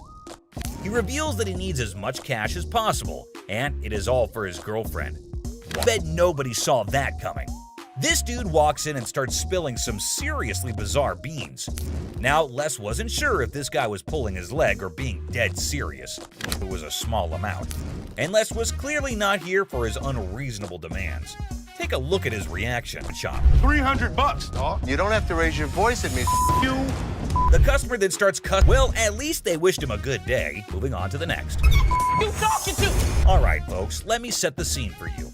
We got Sharonda and her son Deontay strolling into the pawn shop on a mission to get some bling bling for a special occasion. You see, it's Sharonda's birthday, and she's all about treating herself to some classic, fabulous jewelry. But hold up, here comes Deontay acting like he couldn't care less, the helpful employee trying to assist Sharonda in finding that perfect piece. And finally down to the #1 worst customer. And someone finally put him in place. Whew, and verbally abusing Ashley. Who's over you, ma'am? Me. It's somebody that's over you going to give me $500. No, not talking to me. For $500 to bail her man. That's a red flag right there, ma'am. Anyways, when Ashley asked her how she estimated $500 to be the value, she was fumbling and gave a very lame reason. Because this is a new gig. You threaten me? You're out. You're not. For the last time, good lord, someone please ask her to zip it. And I swear, my poor ears were begging for mercy. But you know what? Kudos to Ashley for taking charge and showing her the exit door. She didn't let anyone rain on her parade and swiftly dealt with the situation like a boss. The store probably let out a collective sigh of relief when she was gone. Dude, just picture the chaos that would... No. Emotions just waiting to erupt. My back. If this dude's got any sense left in him, he better step up and start doing some major damage control. There's a replacement phone. Simple as that. But hold up a sec. Did he bother to bring the receipt? That's the million-dollar question right there. Because you know, without that little piece of paper, it's gonna be a bit tricky to sort things out. I mean, come on, it's like buying a ticket to a concert and then trying to get in without showing it. No can do, my dude. Receipts are like the golden ticket when it comes to returns and replacements. They're proof that you actually bought the item legit and can claim your rights if something goes wrong. Now, assuming he actually did bring the receipt, then it shouldn't be a major issue to get him sorted out. The store can check the purchase details, verify the warranty, and see what can be done about that faulty camera situation. It's all about following the proper procedure and making sure everything is legit. I ain't got it with me, I ain't bring it. So you're telling me you knew you had to get the phone exchanged and forgot the receipt? But Rich says they don't even sell iPhones for $200. So obviously my man over here is a scammer. Rich was very clear that he could look into it, but he needs the receipt. And he kept denying. Yet Rich asked him who showed him the phone so that he could double check. He randomly calls up one guy and obviously the guy denies, saying they had iPhones on sale 2 to 3 weeks back, and the customer claims that he got it 2 to 3 days back. But obviously the man didn't like the fact that he is getting caught, and you wouldn't believe what he said to Rich. Mohawk, shut the hell up. My Mohawk doesn't talk. It clearly does. Clearly it What's wrong doesn't. with that goatee, Now, too? the goatee does. Like seriously, this dude went way overboard. First, he rolls up in here with a fake item that was never even sold to him in the first place. What's up with that, right? And then he has the audacity to start talking back to Rich like he's the boss or something. Come on, man. Rich ain't just gonna sit there and let this guy run his mouth without firing back. It's all about standing up for yourself and not taking any BS from anyone. Rich had every right to clap back and put this dude in his place. I mean, it's crazy how some people think they can just waltz in and cause a scene without any consequences. But nah, that's not how it works here. Okay, did that one work? Pull the things up over your ears a little because you clearly can't. No way, dude. Even while Big Joe was escorting him out, this guy had the nerve to keep shouting at Rich, trying to prove his point. Talk about audacity on another level. I mean, seriously, when you're already in a situation where you're being shown the door, you'd think common sense would kick in, and you just leave quietly. But no, not this guy. He just couldn't resist the urge to keep arguing and making a scene. It's like he thought he could still somehow win the argument or get his way by raising his voice. But let's be real here. Shouting isn't gonna magically make your point more valid. It's all about having a civilized conversation and respecting the boundaries. But man, I can only imagine the frustration and annoyance Rich must have felt having to bear all that unnecessary noise. Send me a picture of the receipt from your phone. Damn, my man Rich definitely got that one stitch on his head for a long, long time. You better be lucky I can't beat your butt. Today, a real gem walked through those doors. This guy, I kid you not, strolls in without a single thing in his hands. The suspense is killing me. What on earth could he be after? Brace yourselves, because this one's about to blow your mind. So a guy comes in asking to tattoo their logo and get paid for it? Now, I won't sugarcoat it. This idea might come off as a tad bit idiotic, but hey, different strokes for different folks, am I right? I don't think that this guy was thinking through this. My dad wouldn't get it done, so why the f would this guy get it done? Guess what? Ashley ain't exactly blown away by this whole thing and finds it pretty dumb if you ask me. Just when you start thinking he's all about giving props to the shop, it turns out he couldn't care less. You got any tattoos underneath? Holy moly. This dude means serious business, I tell ya. Brace yourself for the mind-boggling price he's demanding for that tattoo. Well, I'm looking in the range for about $1,000. $1,000. Yeah. He is so crazy for that. Now we're in a bit of a pickle trying to figure out who the real idiot is, him or Les. I mean, this guy is practically selling himself here. Come on, Les, get your act together, buddy. He's gonna have a new tattoo. Wait, you wear a shirt, so you'd be covering it up. No, I wouldn't be covering up. I'd walk around. But here's the moment of truth. Did they strike a deal? Drum roll. Nope, not a chance. This dude wasn't willing to budge below $500 for the tattoo, which kinda makes sense, I guess.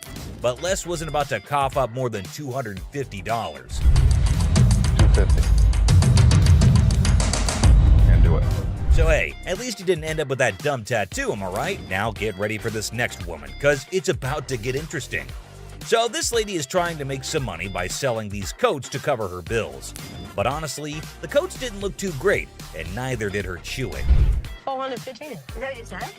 Well, I said it 400 piece. But Ashley was totally caught off guard by that. And seriously, the price is insane, don't you think? Now she's stepping in, offering some real prices. Let's see how the other person reacts to it. $40. No doubt that's absolutely hilarious. Now they're trying to haggle, but it's honestly gross and distracting when she chews like that. I mean, check out that silly behavior. How's that come?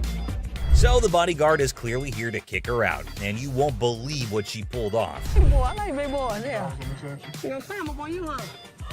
That was just plain weird. But the next one is even weirder, believe me. And speaking of flirting, this next customer is on a whole new level. She's got a necklace in her possession, so she's not showing up empty-handed. But here's the twist. She's actually here for Ashley, or something else. Could it be her sneaky way of striking a deal with the pawn shop? She's got a good personality, and she's so sweet. Oh, snap. That's the thing, guys. A lot of people pull off scams like this. And let me tell you, the way this woman starts behaving with Ashley is just downright bizarre and idiotic. But hey, let's not waste any more time on the theatrics and get down to business, shall we? Can I look that up? Yeah, I got a good price. I adore. Now Ashley's starting to feel a bit uneasy with this whole situation. It's not every day you encounter someone acting all creepy when you've never even met them before. And here's the kicker. This woman insists she's been here before, but wait till you hear what the system records actually reveal, and trust me, it's gonna be a shocker. I look her up in the system. She's never been here, right? I can't find her. Well, are we really surprised here? This woman just can't seem to stop flirting with Ashley, but what really concerns him is her dishonesty. And let me tell you, her response to it is nothing short of idiotic, yet undeniably hilarious. We've got ourselves a real comedy act unfolding right in front of our eyes. So you lied to me? I do like you. No, you lied. Now, I can't help but wonder if she was just playing her cards to seal the deal, or if she genuinely had a thing for Ashley. Either way, she managed to strike a deal, and now she's out of Ashley's hair. Mission accomplished, I suppose, now back at the pawn shop. And this time, we have a surprise because we've got a whole cast of characters in here today. Check out this lady starting off all cheerful and friendly, saying hi to the folks at the front desk. But out of nowhere, she does a complete 180 and turns ice cold. What's her deal? But guess what? The computer ain't lying, my friends. The receptionist straight up told her that her precious ring is nowhere to be found. And you know what? It's on her. If she really cared about that ring, she should have shown up way sooner to claim it, but she didn't, so tough luck, I guess. She should have just remembered where she left her stuff, but no. Instead, she's going off like some chatty old grandma, non-stop yapping about it. Oh boy, we've got a real character on our hands here. This lady just won't accept any responsibility, I tell ya. Hey lady, newsflash. It's your job to remember, not his. This is where she's really taking the cake and acting like a complete idiot. And get this, she starts pointing fingers at poor Les, blaming him for this whole mix-up. I gotta say, It's giving me secondhand embarrassment. Just look at the unending drama. Sorry that your grandma's ring exceeded its time limit. You made the mistake and did. But what we've got next will blow your mind. So it's just another day dealing with annoyed customers. This lady was supposedly waiting for 2 hours, or so she said. But man, isn't she a little too aggressive? Oh, you don't ignore me. Can I get some help? Now Ashley jumps in to handle the situation, but this lady won't even let Ashley speak for a single minute. Such a big mouth. You need some better help up in here. I've been standing here going on almost 2 hours. This lady just won't quit shouting, and to be honest, Ashley is so done with it. But you won't believe what this customer does next. It's seriously shocking. Because he told me. Excuse me. Seriously, what kind of lady does that? I get that she's mad, but why resort to getting physical when the manager is talking calmly too? Well, Les totally turned her down because it's just not worth that much. And this lady couldn't handle it, I suppose. You won't believe what she does next. Seriously shocking stuff. This customer walks in claiming she's here to get back the stuff she pawned off. But guess what? Buy. Not pawn. They were buy. Turns out she didn't pawn anything. She straight up sold it off. Man, this lady is clueless. She doesn't have her ticket and she expects someone to help her out? Seth tries to intervene, but it's pointless because this woman just can't grasp the fact that without the ticket, there's nothing anyone can do. If you bring me the ticket, I'd be more than happy to take care of it for you. I need my. Show me the ticket. I don't have my ticket. Now she's all paranoid, thinking people are trying to deceive her, and she's planning to take matters into her own hands. Uh-oh, that can't end well. At this point, it's best to just walk away, lady. Phone call. A little phone call? Be up here to handle y'all Who you having? This lady is refusing to leave until her brother shows up to give the pawn shop owners a beating. How messed up is that? Seriously, this woman needs to just shut up. Better be ready. For what? Because my brother Better be gonna ready come up here and to handle do what? See how Mo made me mess with the oh, man. What? Bro, what is you doing, man? Y'all, man. If you steal something, you're a thief. I mean, look up in the dictionary, that's what it means. Bad parenting. The pawn shop door swings open, and a furious mother charges in like a bull in a china shop, demanding to know if her daughter sold her precious ring here. How you gonna sit here and tell me? You told me you brought it here, right?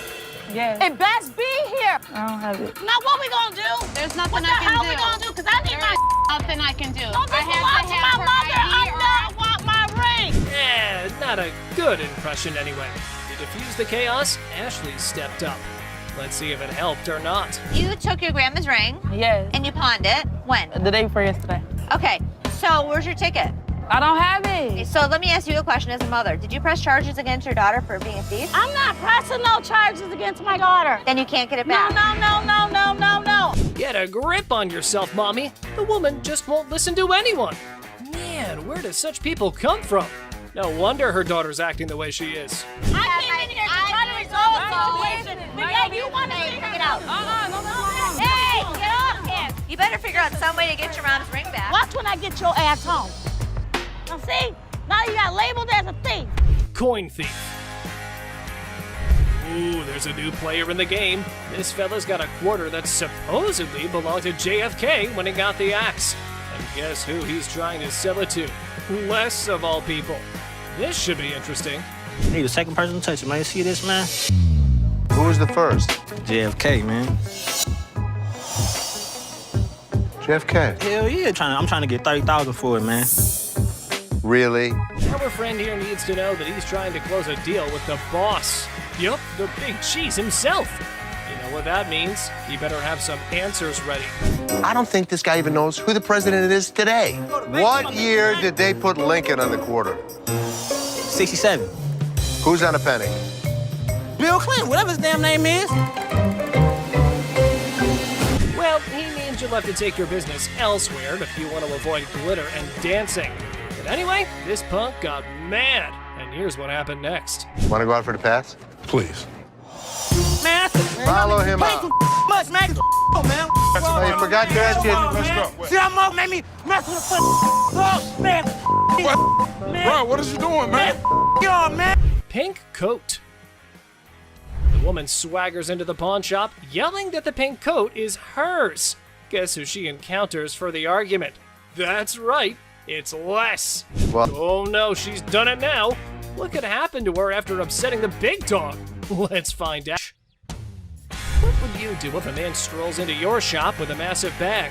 Obviously, you can't wait to find out what's in there. This is what this sneaky guy did. Man, this is my bag. Okay. What's in it? Tell me what that means, because maybe I don't understand what you're talking about. Looks like the man had a top secret mission with this bag. He didn't let anyone unzip it.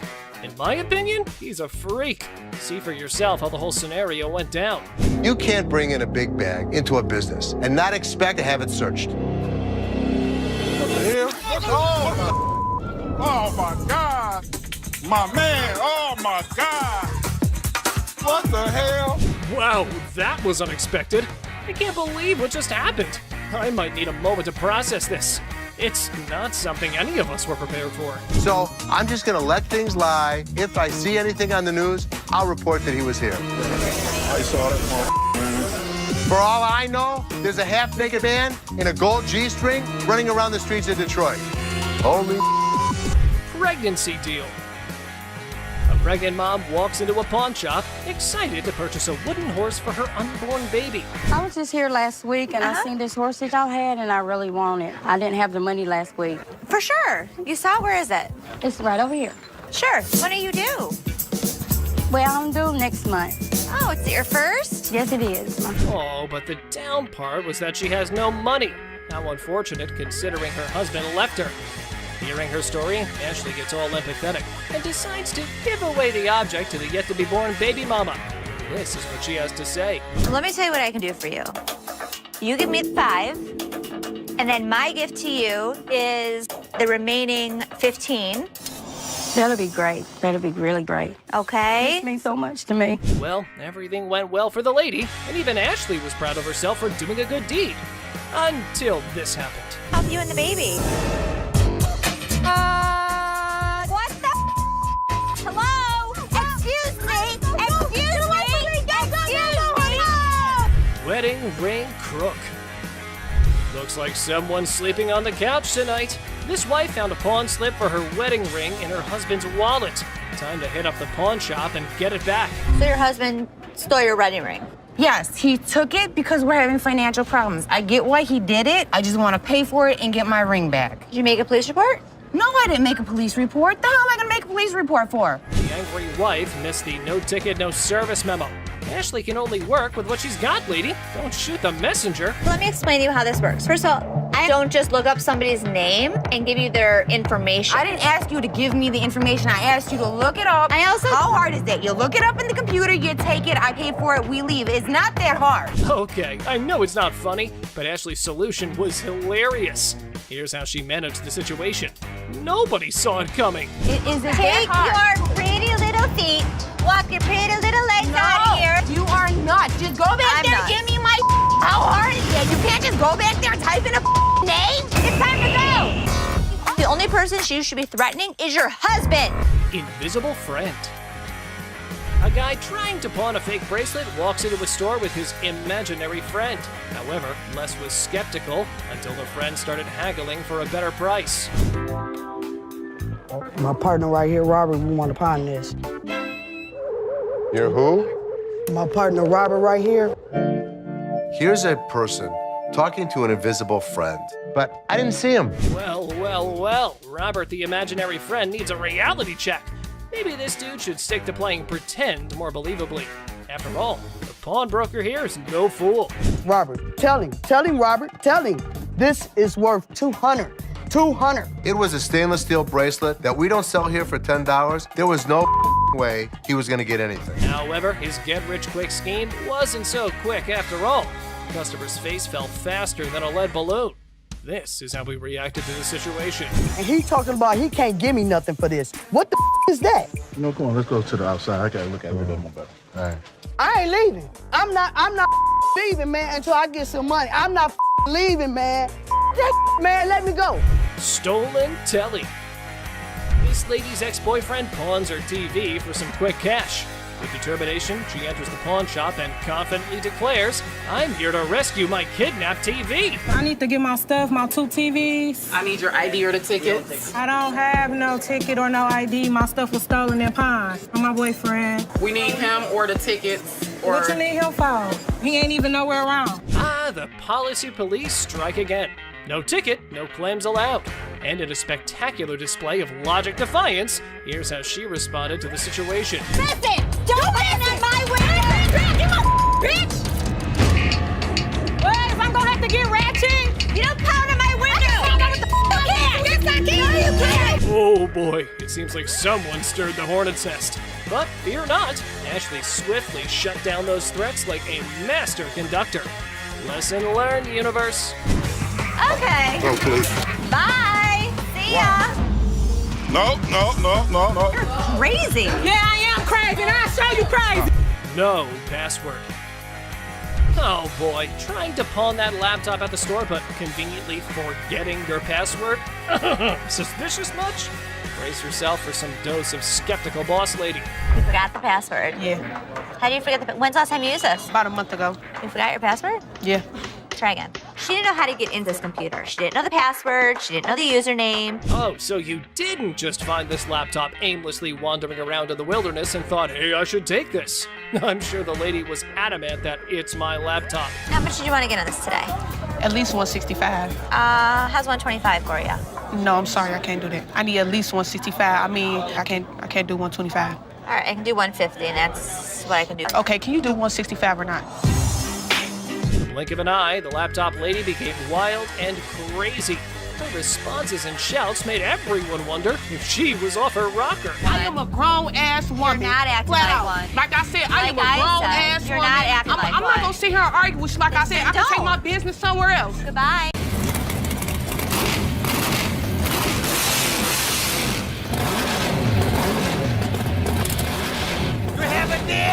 Well, online, these things go for $3,050 recognizable comic book heroes. Silver Surfer.